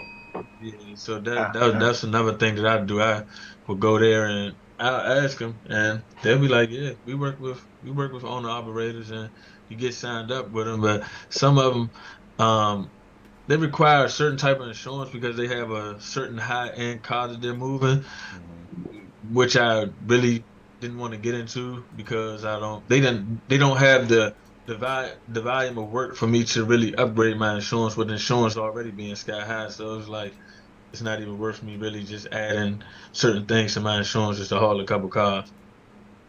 Is it okay to ask, or are you okay to tell us what you're paying premiums a month or quarter, or what is insurance? Ballpark it, or I don't know. My insurance is about $1,100 a month. Oh wow, that's a lot. Yeah, it was $800 last year, so they told me. I'm not sure how true it was, but they told me based on the accidents and all of the claims that they had within the area that it goes up and everybody's insurance is going up. So yeah, insurance is going up. I'm in the same ballpark, Charles, for my setup. It's about $1,100. Last year, I was able to pay in full. I was involved in an accident and there was a settlement, so I was able to pay my insurance last year in full from my previous job.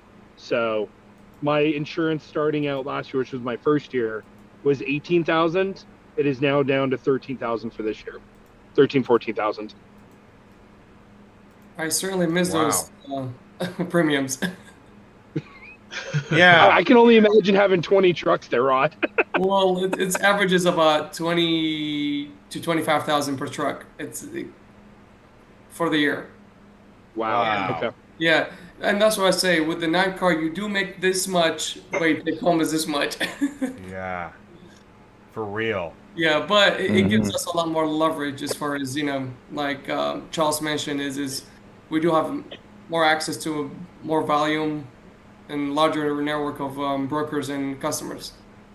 Okay. So I feel. Go ahead. No, you go. No, but my advice to Charles is I did what he did till I get to the point where it's kind of forced to grow, but it's kind of crazy how you get there when you get there. Just don't do it. What he's doing is smart. Don't jump into it, but when you feel like you have to do it, otherwise you lose on opportunities, go ahead and do it. That's the green light for the next step. But let's clarify that. Because I suspect when you hit that spot, you were building a client base. Dealers, Absolutely. somebody was calling you directly. So what I say, to make this clear, when you get to the place where your customer is calling you and you can't keep up for, say, a week, a month, 2 months, that's when we start feeling that pressure, like maybe I should either upgrade to a 3, a 4, or 6. Right, okay, sorry. Go ahead, keep going. You're doing good. No, you're right. So I'm just agreeing with you. And you're right. It's if you get 1 call a week, don't really jump into it. But when you get into the 2, 3 calls a week, hey, we got this load, can you move? And you're like, no. Then on Wednesday, you get the same call. And on Friday, saying, hey, can we get you started early in the week? And you're like, keep getting those calls, like how Doug mentioned, RPM. They're always on you, like, hey, we got more. Yeah. Like my contact. Oh, sorry, Ty. No, keep going, Doug. You're good.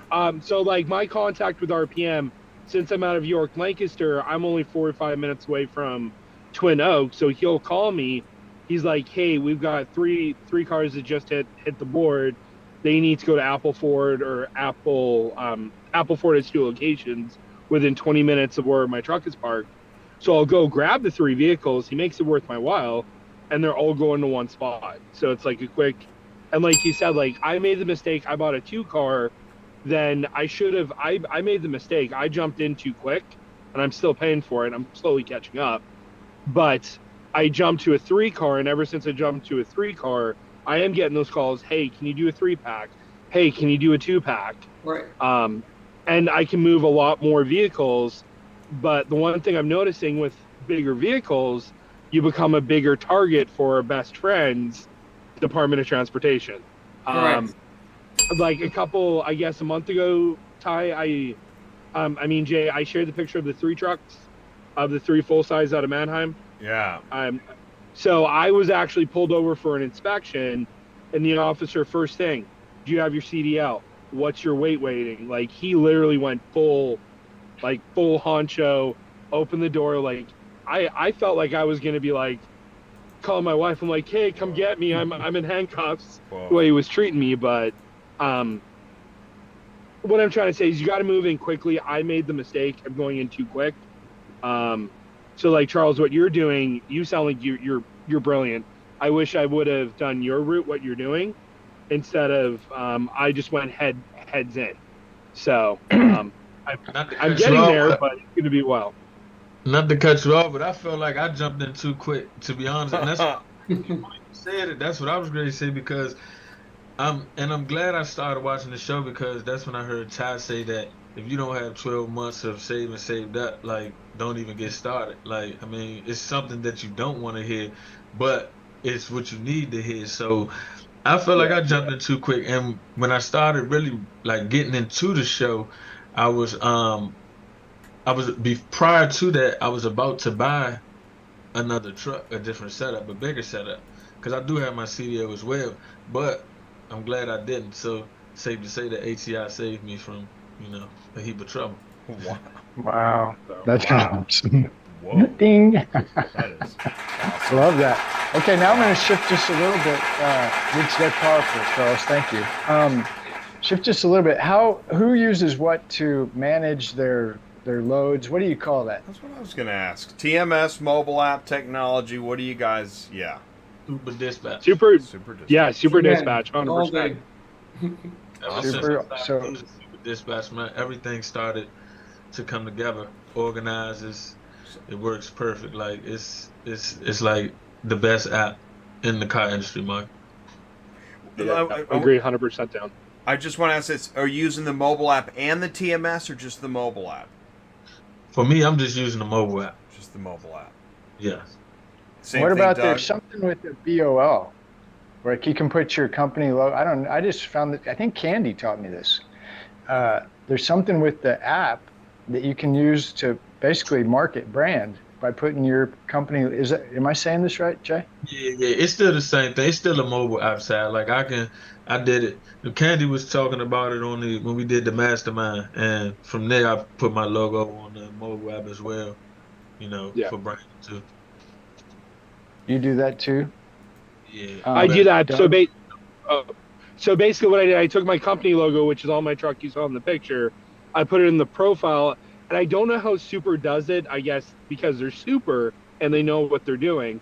They take your profile picture and they put it onto the BOL. Like when I do a lot of private stuff too, people will call me and hire me privately, and like I'll do the Super dispatch and I'll email them the pre-trip and the post-trip, and they're like, oh my word, this is like really clean, very professional pictures. There's one person I work with out of Iowa. He called me. He's like, I got a bone to pick with you. I'm like, oh great. I'm like, I don't like hearing those calls from customers. And he's like, my boss told me to tell you, stop putting every little scratch on the pre-trip. They're getting the pre-trip, and it's like scratch, MS. It's like all we're looking at is like yellow dots. We can't see the full. And I'm like, hey, I'm just covering my butt. And he said that they've had transporters bring them cars that haven't documented stuff, and then I've done 3 shipments with them, 3 shipments of 3. They're saying with me doing that with Super's help, they were able to go back to Mannheim and actually declare damage that was not declared when they bought the vehicle. Mm-hmm. So Super not only saved me, but it saved the broker more money than what would have costed them. So keep up the good work, Super. Wow, man. Wow. Okay, so that's Charles, Doug, both love Super, using the mobile app. It's great. Rod, have you used Super Dispatch? What is Super Dispatch? No, I'm just kidding. Right? Good one. Yeah, I started. When I ran my first truck with, I was using Super, just the app. Then when I started adding trucks, to me it was a big investment back then. But I was like, hey, let me just jump into it because the papers were piling up, and this driver lost this paper, this guy lost this inspection, and like Doug said, is inspections is dealerships. They want to go to the emails. They want to see what's there prior to pickup, not just us marking it, because there's no proof when you marked it, the bumper scratched. Did it really happen during transport, prior, or after? But we do use Super fully on the shipper and the carrier side. All right, so let's ask this question then. How often do you get told you either can't use Super, you have to use something else? How often does that happen, and what do you do? So we also use the Super for about 40% of our time on the carrier side, because with the OEMs we have to use the broker's app. Okay. And but we still use Super, believe it or not, to send the PDFs to our drivers, and also it keep track of what the driver pay is. And it keeps everything flow. That way they get notified, hey, you have 4 loads on you for this week, from the start to the finish, and this how many miles, and this how much you're getting paid, and all this. So we still use it 100% technically, but for the signature part, about 40 to 50%. And then, yeah. And then for me, like, I'm just like you, Rod. So I'll use the broker app. Like, I'm going to pick on RPM. Their app I enjoy their app, but what I'll do, I'll go through the stuff on their app, plus their paperwork, plus I'll do it on Super as well. You guys are probably thinking, wow, Doug, your ADD's kicking in here. But not only do I do that, like, it keeps the broker happy, but with Super Dispatch's like ability to run reports, it kind of keeps the revenue, so you're not jumping, hey, oh well, Super says this, well, I did this in RPM, I did this in Cars Arrive. Everything is more central in that report. Ties it in together. So you're duplicating work, but you don't mind. It's worth it to you. Yeah, it's my ADD. So and what I mean is, but you do have to duplicate the work to achieve the results you're looking for. Correct. Which is true, but it's always good, because let's face it, technology and AI coming out, they're going to fail, and we're going to be in trouble. So I would rather have a backup system for a backup system for a backup system. So, like, my go ahead, Rod. Sorry. No, sorry. It's basically like a snapshot of, like how he said, is what is your revenues for this week. If you use the RPM app on Cars Arrive and Ready Logistics and Metro Logistics, you have no idea what you did by the end of the week. They don't have that? They don't have that. No, the minute, especially like some apps you sign, the load will be gone. You can't even have access to it anymore. Right. And that's it. Not to cut you off. I was dealing with a claim. So maybe you guys can shed some light on this, because for the life of me, I couldn't understand why. Okay, so we take pictures, right? This was using a broker app. This was the OEM vehicle. So I didn't see the damage on the vehicle prior to picking it up, but when I delivered it, the damage had the vehicle on it. So I checked the pictures to see if the damage was there, or did it happen in transit. The damage was there when I picked it up from the rail yard. So they told me that the OEM wouldn't accept pictures because I didn't mark it at the pickup, at the origin. So I was like, how could I got through it, but I just didn't understand why I couldn't. If I had the picture showing the damage, if it wasn't marked on the damages, I just didn't understand that. It kind of bad for me, but I guess that's how it worked. So we deal with this a lot, and the answer I got from CSX is, and I've seen that happen actually in person, where a transporter backed up, I think it was an XT5 or something, hit the one behind it, and he said, oops, and instead of, owning up to it, parked it, said vehicle cannot be found, left. Then it was a couple days later, the place was on lockdown. On my driver was like, we can't get in. I was like, what happened? They were doing an investigation of what happened. They check out the cameras, and that's when this is the reason why they do the you have to go and have somebody come in and mark your paperwork as damage or whatnot on paper and timestamp it, because that's the only proof that you did not touch that vehicle. Because technically, and I was guilty of one of them. I moved Ram 2500. I backed it up not even 10 inches. I looked up. There's a crack about this big on top of the on the windshield. We all know I didn't do it. I mean, putting the vehicle in reverse, they're gonna crack the windshield. But the rules is you move it from the bay, you own it. So with that being said, it is the dishonesty of some drivers. Unfortunately, they bring the cars back in the bay, they take the picture of the damage, and they put it back on their truck. So that's when the OEM can't keep track of it anymore. So that's why they said, hey, the only way you can do it is vehicle hasn't been touched, physical paper, you get time stamped, and that's the only way you get protected. But your point, it makes a lot of sense, because what if you didn't really move the vehicle? And I did actually speak to one of the OEMs about it, and he said, and this was the head of logistics for the company, and he said, why don't we accept photos? We do accept photos. Who said no? I'm like, every broker that we hold for it. and this is funny, because all the claims go through his department, and he said, if you get a claim where it gets to that point, you can send that to me and I'll help you out with it. With that being said, that's one OEM out of, 2 handfuls or more. So yeah, it sucks, but you just take the good and bad, I guess, in this industry. Right, and Charles, like I didn't have a claim against me, so I went to, I forget what it was. I went to a Ram temporary facility they were using for overflow, and it was a Ram 2500 special retail order. We all know those retail orders, people want their trucks in prime condition.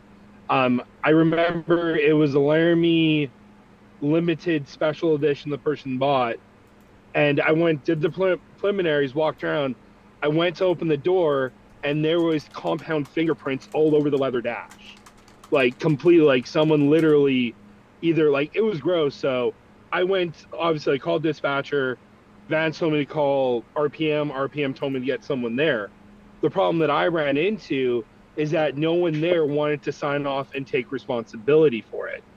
So that was about 2 hours of talking to RPM, talking to, I think Stellantis, I'm probably butchering the name, because no one wanted to take blame for it. Eventually, Stellantis told RPM, take pictures, send it to us, make sure there's time stamped on it, load the truck. And I got names, I got numbers. Before I even moved that truck out of the bay, I took pictures from every possible angle. So even if, like, you're using apps, like, I'll use the app, but I will take a picture for my own self. I have a business phone and my own phone, so I will take a picture with my business phone, categorize it in the phone in case they want to make a big statement on it. Like, hey, this is what it was at the port. This person signed off. Talk to them, basically. So it's like anything in this business, you got to CYA yourself every step of the way. For crying out loud, it's going to get to a point where we're going to have to explain, why didn't you have a poop at 9 o'clock this morning? Why are you having a poop at 10 o'clock? Explain that. So it's always good to cover your butt. Sorry, I had to throw that in there. So. I love it. It's true, though. It's true. Well, yeah, especially when you got ELD. How you like that? Like, well, why wasn't it at 9:10? I was running. I was trying. And I was looking for a car. Yeah. Right. Some dealerships will call us and ask, like, hey, when's the truck going to be there? We're like, yeah, midday. What time would that be? I'll say 1 to 2 p.m., something like that. And they're like, give me the driver's number. No, I'm not going to give you the driver's number. I'll give you the live location of the truck. You track it till he gets there. He's going to get there as fast as he can, safely. If he has to stop and take a nap, he's going to stop and take a nap. That's what we're going to go by. All right, so this is good. This leads into the next section. And then we're going to bring on Jake from Auto Hauler Exchange. But, yeah, what do you, shippers and brokers and customers, what do you want them to know that they don't seem to know enough about? Our overhead. Our overhead's going to be is a lot higher than somebody sitting at home in their mom's basement. I'm sorry if there's brokers listening, but you living at home with your mom I doesn't hope they're listening. categorize for. I'm on the other side too, so. But Well, like, right. they're Well, taking. everybody gets it. You know what I mean? I'm probably going to get in trouble for this, but they're almost taking 40 to 60% of what they're charging for getting like us. Like Rod, for example, he's got 20 trucks. You know what I mean? He's got driver's wages, he's got maintenance, he's got full like fuel costs. Charles and I, we have maintenance, we have insurance costs. Like, I understand people are always looking for the better deal, like cheaper options. But there was a saying I was reminded today when I was picking up 2024 BMW X5 from Road Warriors, is that if you want good work, it's not going to be cheap. And if you want cheap work, you're not going to get the best work. So, See, I guess basically, go ahead. Doug, everybody agrees on this until it comes time to look into the percentage that you want to keep and what you're going to pay. I'm 100% on your side. I do not think, and everyone understands the overhead you have. And it's not just on paper. I mean, look, you're in your truck right now, you know? Yep. You're on the road, and the road is not a simple place. Go ahead and drive 200 miles. Anybody right now. Just drive 200 miles. Just go get some gas and then drive 200 miles back. And let me know all the things that happened along the way that you didn't expect. Mm-hmm. Like, prime example yesterday, I left Lebanon, Tennessee, headed up to Des Moines, Iowa. I made it 13 hours and 45 minutes, 681 miles later, but there was four car accidents. I can't even count the amount of scales I got hauled into. But like, people forget, like, our lives are out here. Like, basically, I took the back seat. Like, I'm 6 feet tall. I'm sleeping in the back of a Ram truck with a platform bed. Like, it's not comfortable out here. And then not only that, last year, Jay, when I met you guys, like, I did a Spartan race randomly in Utah one weekend, just out of a dare. Someone dared me to go do a Spartan race, and I did it. My health now, good luck. I'd be down on that hill. Be like, someone bring the chopper in, get me out of here. So. But to add to your comments about the living in the grandma's basement, on the broker side, I don't really see the tension and the stress that brokers deal with to become one. And I would love to. Yeah. Yes, it's a lot. It's easier said than done. We all looked at it. I know you're right. On paper, hey, you got a car for $100. You sell it for this much. You keep the rest in your pocket. Great. It's a lot more than that. It's all the hand holding and the time, right? And the time. Oh my God! Yes, the dog will be there. Yes. We fed the dog. The fence has been closed. We ran. Right? It's non-stop. PSI. The vehicles have 5 days to get from the auction to the. I mean, I have one of my customers. He buys on Mondays. By Friday, have all of his units in his lot. And he buys 500-mile radius. So here I am, like, and not all lanes going to be busy. With that being said, we pay the carriers in super pay 1 to 3 days. Great. We don't get paid till 30, 60 days. So. Which is why some companies act like banks and charge you 10%. We can do. I don't do this. I don't like doing it. Can you believe some of those rates, though? Yes, trust me. It's, as a carrier, some of the brokers, 6%. One carrier asked me for 10% for quick pay. I was like, I've 10%? seen it. I saw it in an email. I was like, what? Yeah. I was like, 10%. 10%. And like, if you can sell it right now, maybe, but it's still 2 days. But well, one of the it's there's a lot of things. There are problems we face on the broker side. Perfect time for Auto Exchange because we're going to bring them in here in a second. Yeah, but on the broker, it's just like the carriers. There's good carriers, there's bad carriers, and same thing goes for the brokers. Well, and I apologize if my comments hurt you. No. Now we're stirring the pot. Right? One of the things I say is when you get sick and tired of being sick and tired, you'll do something about it, right? There we go. The thing of it is that I had a bunch of trucks and I was a broker, and I'm the one that's doing the sales, guys. I've got the cars. I'm out shaking hands, kissing babies, and handing cigars out all day long. You can do the same thing I'm doing. There's nothing stopping you. Go find customers. Knock on the door. Here's a business card. Build that lane. So I get this call too. Sorry, and we'll go to Jake. Sorry, Jake. Yeah, But here's what I'm saying. That's great that you're handing out cards wherever you go, but it's terrible when you get that phone call because you were chasing money on a load board and you ended up 6 states away and you dropped off your card because you heard somebody say drop your card off. That's what you're supposed to do. The dealer's excited. He think you guys stood out in the parking lot and talked for 15 minutes about dogs and cats and football. Now you guys think you're best friends, and now I'm going to call you next time I get a car. Guy calls, oh, hey, I got one 4 states away. Don't drop a card off if you're chasing money. Stop. It's not going to help anything. I'm done. Sorry. It's- That's not sales. That is not sales. I'm sorry. Okay, come on, Jake.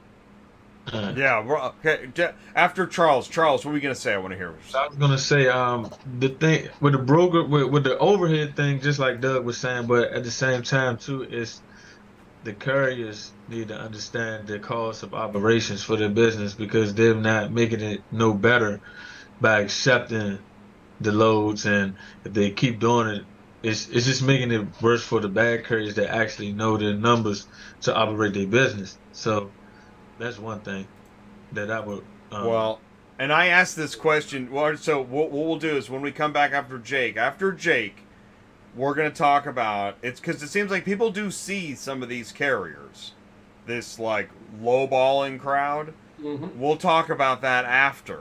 Let's bring in Jake at Auto Hauler Exchange. Jake, we're going to give you the stage. Hopefully, we haven't waited too long because we know that we appreciate you taking the time and staying with us. So, all right, so Jake, I'm admitting you into the meeting. Live chat is interesting. Candy's in there stirring it up. Vance is too. Silvermint's in the pile. Devin says they think we're all hanging around the truck stop playing cards. That is awesome. That is so true. And at the same time, you know, that the broker's at home, what? Just counting money? Throwing money in the machine? All right, let's do this. Here we go. Please do help me wish a warm welcome once again on ATI Center Stage, Jake from Auto Hauler Exchange. Jake, can you see us and hear us okay? I can see you, gentlemen. Can you hear me? Can you see me? We good to go? We can see you. We can hear you. All right, here's what we're doing. We're doing a live experiment. Like we're in the mall, and we just all walked up. We're talking and having a great time. We just walked up to Jake's kiosk in the mall, and Jake is going to tell us more about what Auto Hauler Exchange is and maybe what you might want to know about it. Jake, take it away. And you can share the screen too. Yes, you can take it away. All right, cool. All right. Yeah, guys, so, Ty's going, I wish you would have brought me on earlier because you guys hit on all the points that of what Auto Hauler Exchange is. You know, we are a carrier-centric marketplace. So as I go through all this, we are building this out for you guys as carriers. We're trying to make changes to the auto hauling industry. We're trying to give a little more power back to the carriers, something that I don't think has been seen before. And we're a true B2B marketplace. So this is coming directly from the shippers. You guys are getting preferred pricing from these shippers, and you have the freedom to shop. We're giving you, you guys mentioned that you have no portal history or if you're using the broker's application. Once you use that, all that history is gone. You have no recollection of that load other than maybe an email or something like that. We're giving you, we're giving you that documentation. We're giving you all that. So Jay, I'm going to share my screen if we want to kind of walk through it. If you guys have any kind of questions as we go through it, let me know. And in its essence, Auto Hauler Exchange is designed to have no middlemen. Correct. Right? Correct. So that's why I say when we're giving you direct preferred pricing, everything that you'll see on our platform is posted directly by the shipper. There are no brokers on this platform posting units for you guys to pick up. That's really interesting. All right, so now, understanding that, take it away. All right. Can you gentlemen see this? Yeah. Yep. Perfect. So first things first, guys, when you get signed up with us, it's a very simple vetting process, 10 minutes tops. It's going to make sure that DOT is in order, insurance is in order, just like we're giving you guys preferred lanes and making sure that the loads are real. Obviously, we want to make sure that the carrier network is on the up and up as well. So that's only about 10, 15 minutes. And then once you get in here, you get to our load board. You'll see every load that we have available on our platform. Again, this is all directly from the shipper, and you can go and shop at your leisure. We're building this out as we speak, so everything's kind of always evolving, and we're always sending out emails. We're always sending out updates for you guys to kind of come back, check it out, and see what's going on. So if we're just looking for a lane, something simple, we'll just do, I'm in Michigan. We'll do Detroit, Michigan comes up. We want to expand our radius. We can certainly do that. Let's just go to 100 miles outside Detroit, and there's some good auctions in that area. And I want to go down to Atlanta. Same thing. We can put in Atlanta, Georgia, and we can see there's got to be a route in there somewhere. What do we got? Anything I'm coming out of Detroit, let's just say that. We want to go down to Florida. So Royal Oak, Michigan to Florida. Whatever it's going to be. I want to go to Dallas, Mount Morris, whatever your destination is going to take it. You guys can always filter by that. If I'm saying, hey, look, this Rochester to Dallas looks good, we can do a load preview, which now we're building this out as well. This is going to be a heat map. So essentially it's going to show you what other loads are in the area. So if you have, like you guys are saying, you have 2-car haulers, 3-car haulers, and you have an open space, and you don't see it on your board directly, we're going to show you routes along the way that are all kind of going in this general direction. As we keep developing this out, you'll see maybe there's something off in St. Louis. You can pop off, drop off, deliver something, and then again, maximize that trailer capacity, eliminate those empty miles, keep your guys making some more money. So you can look through that. If everything looks good, I'm going to book this load and it's added to my cart. So we're talking about Amazon. It's quite literally like shopping on Amazon. You're going to go put it in your cart and you're going to go to checkout. Where we're going to get a little different, we're going to give you a lot of information. So this vehicle is operable, the trailer type, when it's available for pickup. Again, these shippers are putting this directly when the vehicle is ready, when they have to have it delivered by. If it's a business, if it's, we consider that a dealership, a body shop, something along those lines, and then destination. We can also do auction, residential, all that kind of stuff. So you'll know if you have a big 9-car like Rod does, you're probably not getting a semi into a neighborhood, and we can, kind of coordinate that way with the recipient. All the hours, of course, shipment info, again, vehicle weight, dimensions, all that good stuff.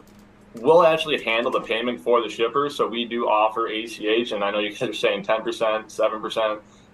It is a 48-hour quick pay for a 5% fee, or we can do normal processing 30 days, and we'll handle all that payment for you guys. If you are in another outfit that maybe has 1, 2, 3, or 4 drivers, whatever it might be, and whatever driver is going to be on that load, you can go ahead and coordinate that. So I'm going to put, we all love Frank so much on this show, so we're going to make Frank our driver today. And then, of course, set our pickup window. If I can't pick it up, I want to pick it up for the 11th, but hey, I can't get to it till tomorrow, morning. We'll say 9, we'll just say 9 a.m. is when I'm going to pick it up. Give you guys that pickup window, and all this is going to go back to the shipper, so they have all that information. And then delivery, hey, I'm probably going to be there realistically, on the 14th in the morning as well. We'll call it 10 a.m. On the 14th. We'll call it 10. All right. And then we're good to go. What just happened? I didn't click OK. There we go. Now, something we're also building out for you guys, if this is a lane that you guys run frequently and you're like, hey, I want to be notified every time this happens because this is right and this is my bread and butter. I'm moving from Michigan to Dallas consistently, or I'm looking to go back.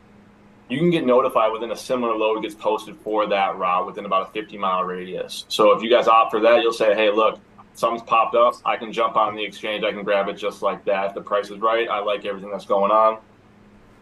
and we're going to confirm that order. And then again, we're just going to keep reiterating the information for you guys to make sure there is no lost, message in translation. You will get another email to confirm the tender offer, just making sure we're all on the up and up, rates good, all that kind of stuff.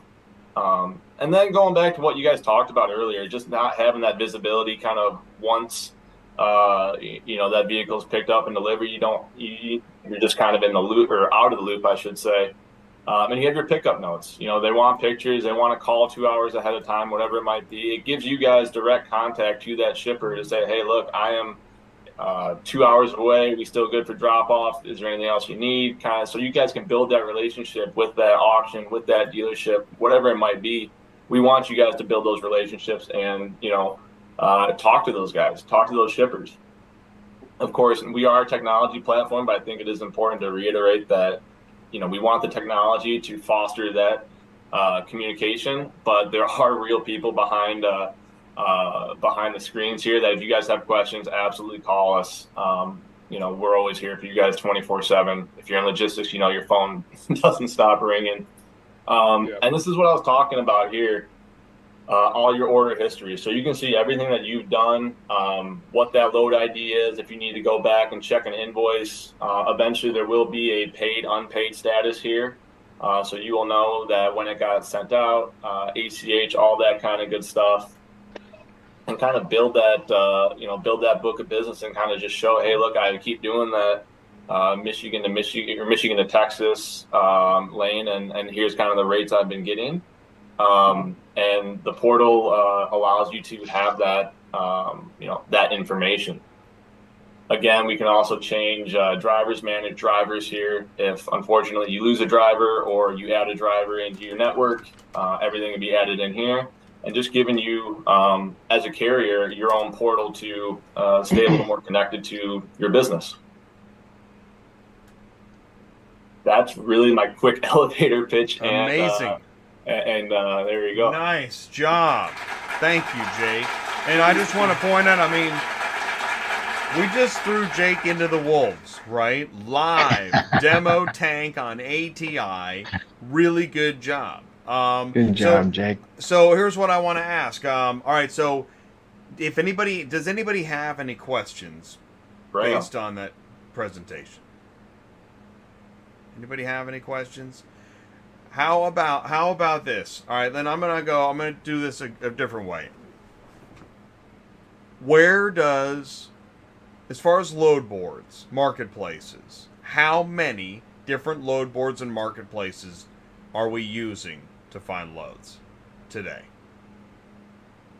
Rod, Charles, Douglas. 4 to 5, beside the email list. The email 4 box. to 5.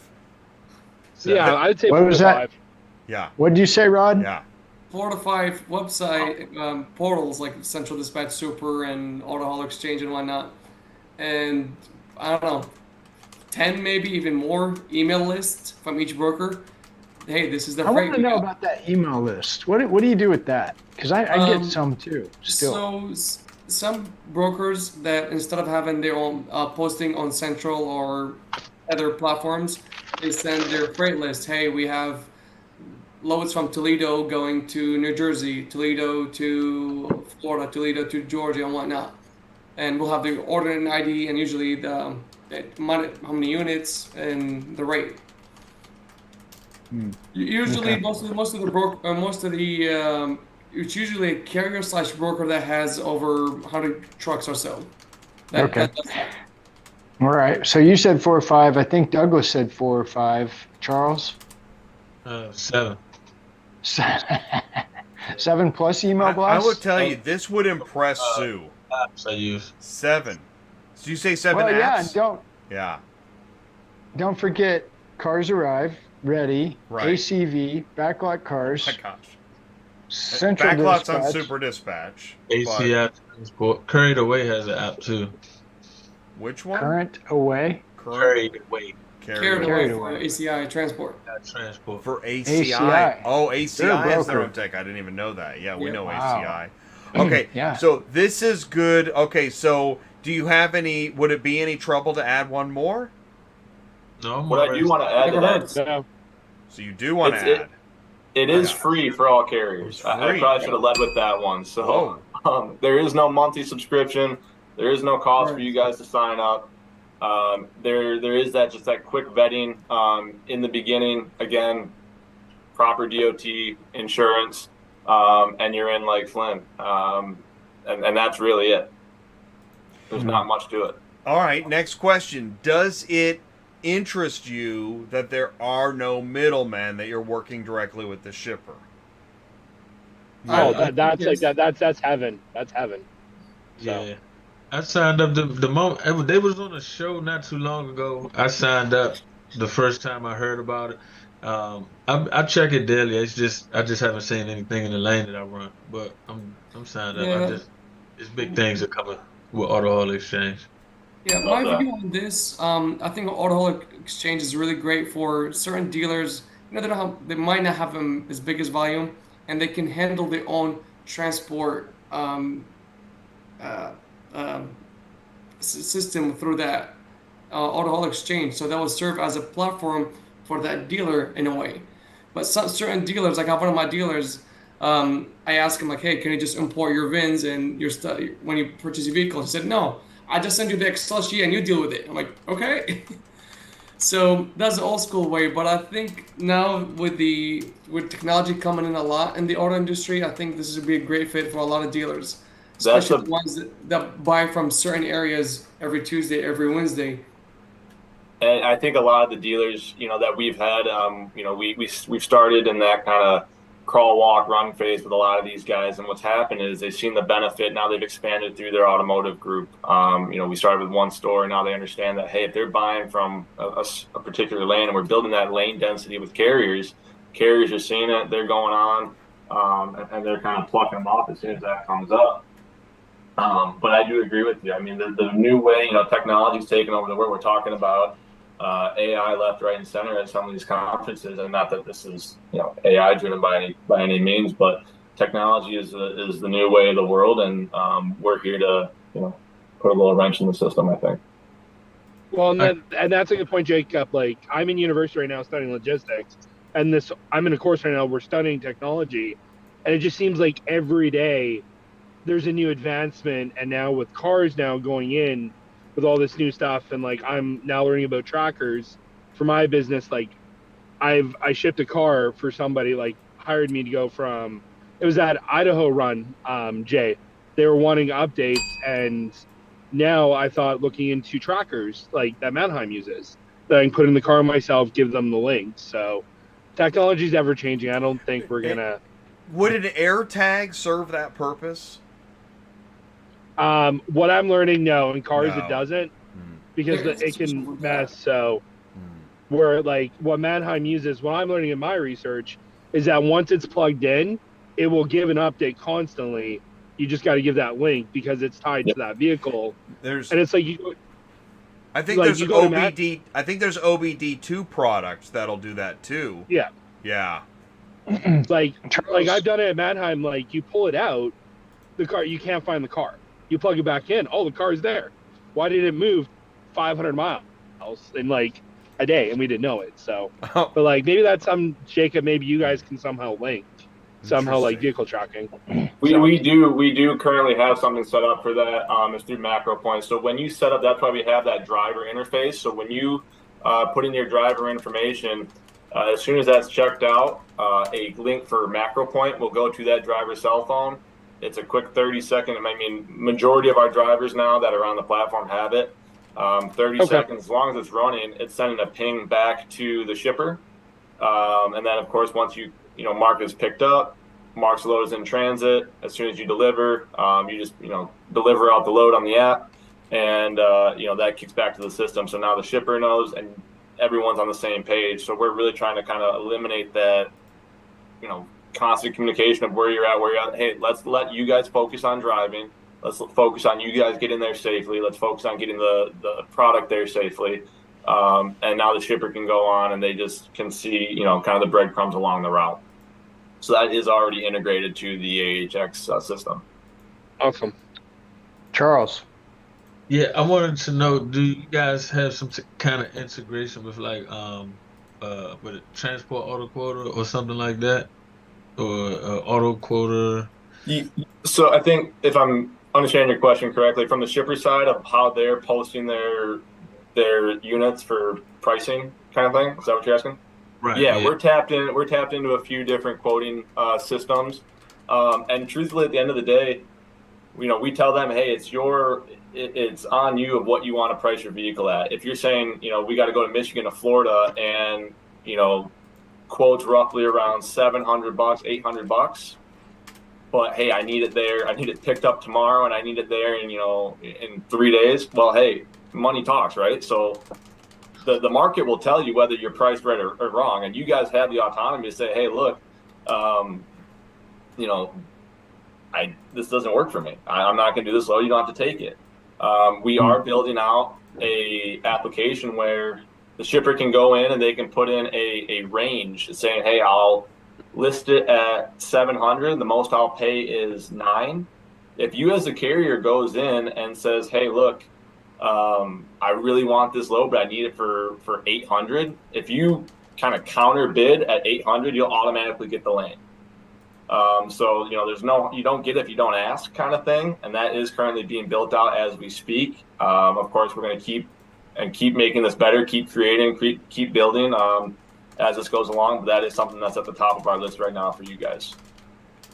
One of the things, my takeaways, and we'll let you go, Jake. Thanks for your time, by the way. But my takeaway, I just want to clarify. Did I hear you say, like, if I'm a carrier and I connect with the shipper, that I'm directly communicating with this person, and I may even do business with them again?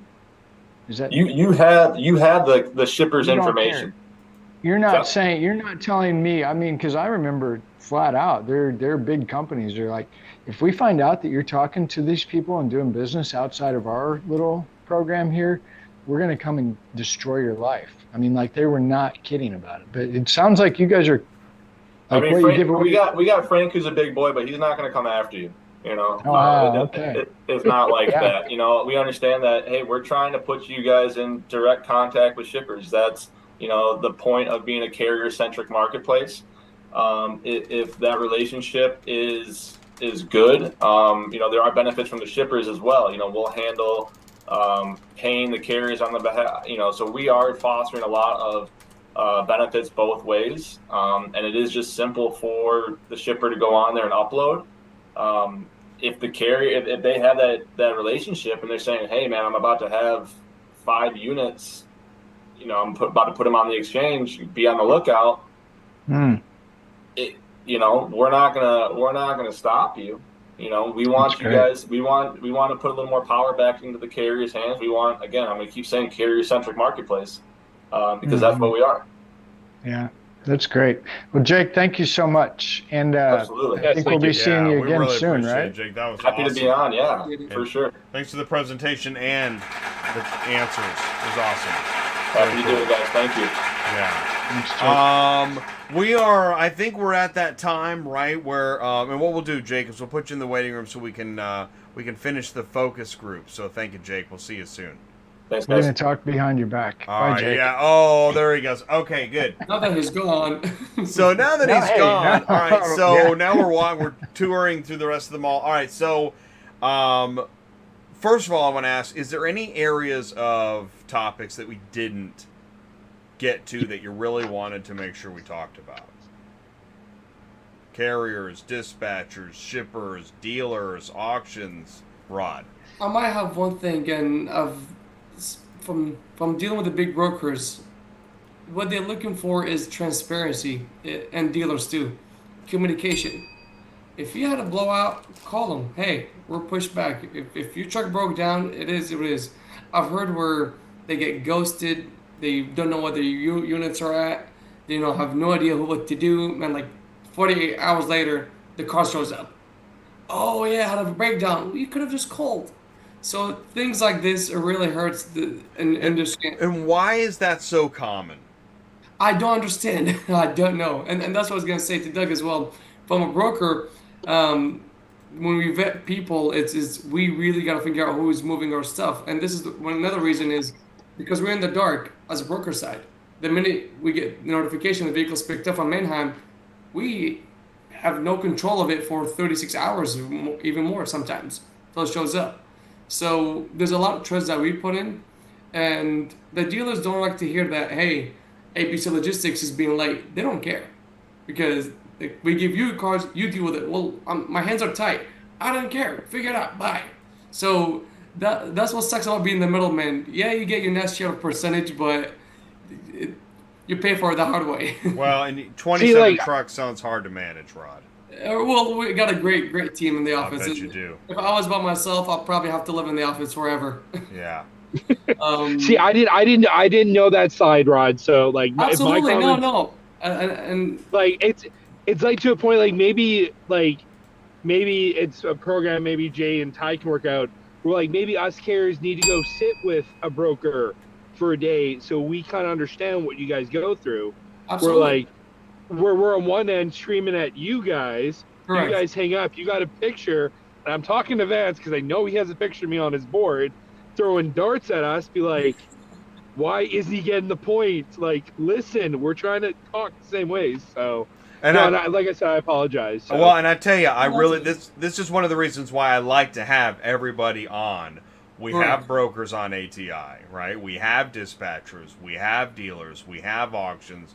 We want to know everybody's perspective and pain points. It helps us all to know. Right. Well, I'm sorry, go ahead, keep going. Biggest reason for our grow and success is working with good brokers. And we tell brokers like, hey, we're in business to grow. As long as you pay me my fair share, I honestly don't care what you take. As long as I'm getting the dollar mile that I want, pay off my overheads, have my margin, that's great. But when you start posting that $2 a mile and $1, it's like, what is this joke? And I prefer to deadhead than to move a $2 a mile. My fuel's a fraction. There's no risk, because what sucks is moving a $4 mile car or $2 a mile car. That bumper still costs the same to get repainted if it gets damaged. It's not like they're going to charge us less for a damage. Well, and this is where, just like we were going to talk about the low ballers, you get the low baller carriers, right? And then there's brokers that will act like, oh, just it's just gas money. It's just another that's going to be the biggest headache I've had this week. Exactly, and then we every time, guaranteed. I blame the carriers. I blame us for the bad rates, not the brokers. Yeah. Because if it's not going to get moved, the broker have no option but to move it. And it happens to me. I mean, sometimes customers will buy out of certain lanes that we don't service, so I might underquote it and I'll see no response on the board for a day or so. I'm like, hey, maybe I'm wrong with the price. So I bump it up, and immediately I start getting those bids or requests and whatnot. But once again, is you price it at the right price, it gets moved. And that's what I tell my clients. Hey, why is it expensive? I'm like, you want the stuff there on Friday? You pay the premium. That's how things work. Right. Well, that's why we like ATI, right? Because it is a community. Absolutely. And one of our main goals, I don't know if we broadcast this all the time, but one of our main goals here at ATI is not to be the gatekeeper in a bad way, but to be the gatekeeper in a good way. Correct. Right? Standing at the city gate, listening to the complaints of the people, right, doing the work. And I think as we touch lives, listen to Charles talk about, man, I sure am glad I found ATI, and I get a lump in my throat. I mean, the objective here is to help love the dealer, right? I thought it was love the carrier. It is love the carrier. Once you understand what we're talking about, and once you really understand what we mean when we say love the dealer, love the broker, love the shipper, right? Now you're in business. Now we can talk, right? Now we can have these deep conversations about how do we fix this problem? How do we deal with that? The technology, the apps, the ELD. But this is what I appreciate about this show. And this is a big thank you for everybody that took your time. Rod, Charles, Douglas, Doug, Jay, thank you so much. I mean, it was a powerful show. And thanks, Jake. Really Auto Hauler good. Exchange. Yes, thank you, Jake. Shout out to Jake and Auto Hauler Exchange. Yeah, that was great. Jay, I'll let you wrap it up, buddy. Well, I just want to say thank you. I want to say this, and thank you for all that. I really do. I appreciate everybody being here and their input. And it's powerful, Charles, hearing you say that this channel's helped you and Doug seeing you on Thursdays, and Rod when Ty met up with you at Finished Vehicle Logistics and you guys just started talking. It is powerful, and it actually reminds us why we're doing all this. Yeah. So we need that sometimes, so thank you very much. I keep saying it. I booked my first load because from ATI, you were sitting by the pool saying, "Hey, how to book a load out of Central?" I was like, "Oh okay." my gosh, that's awesome! I'll never forget that video. Wow, that is. I mean, we really appreciate that. Absolutely. And you know what's interesting? So Ty and I, we don't get to hang out very often. We did at NIADA a lot, and we got to hang out last night. Right. And man, I mean, you wouldn't believe how much we talk about this industry. It's nuts. I don't know if we did anything else. That's it. No. Our lives all about. Yeah. And there's there's so much to talk about. There's so many companies, and then the strategies and changes, and so we just we love that we're able to put a show together with you all in it tonight. So thanks for doing that. Yeah. Yeah, and Jay, ATI is also helping me because I'm a year out from graduating university. It's helping channel listen to everybody.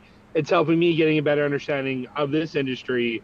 And then when I graduate next year with my operations degree in logistics and supply chain, maybe I could be another Ty, go out there and help change this industry, because we all know this industry needs help. So it really does. We need great people for sure. Yeah. Well, we appreciate it, and I tell you, it seems that's just I think one of the things I'll look and I'm like, if you think of how many folks are in auto transport in North America. I guess we sure have a lot more people to connect to. So this is where, Charles, you have a YouTube channel.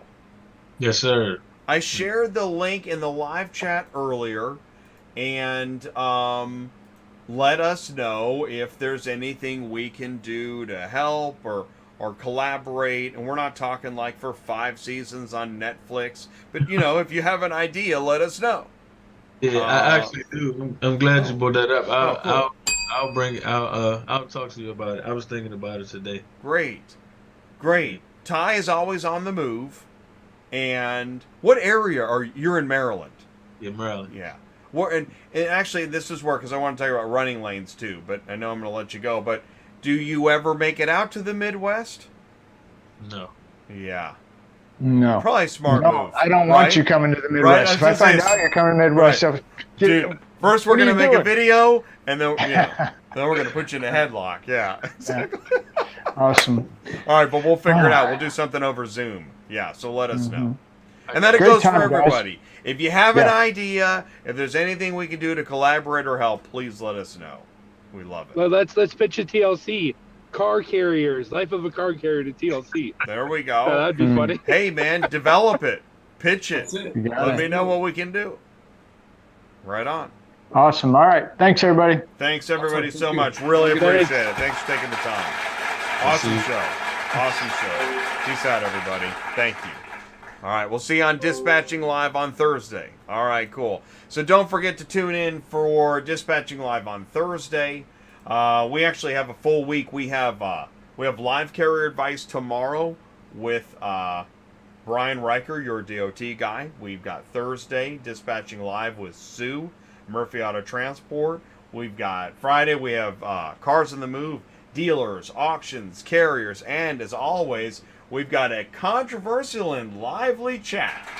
Hello, live chat. We love getting down to the nitty gritty. No, really, and that's the thing. I mean, you won't see me, blocking conversation. I know people have questions, and at the same time, we also know that, there's going to be new ideas that may, you might break a couple eggs along the way. But overall, it's awesome to hear all these new ideas of how to conduct business. I mean, look at, my gosh, you want to talk about controversy in the dealer world? Just mention Carvana and chairs start flying. So we're used to controversy and hijinks and change and adapting and learning more about the rest of the automotive ecosystem. If there's something we can help you with, please do make sure you call or text Ty 417-483-2888. 2764. Send me an email, autotransportintel@gmail.com. Thank you so much for taking the time. We really do appreciate it. I'm going to run the car hauler, but I do want to say thank you, Rapid Recon, Murphy Auto Transport, Superflow Systems, Super Dispatch, Auto Hauler Exchange, and Location Services. Really do appreciate it. And everybody in the live chat and those super chats that come rolling in.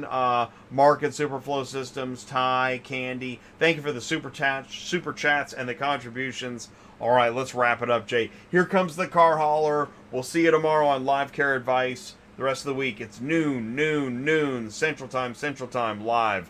Thanks, everybody. Take care.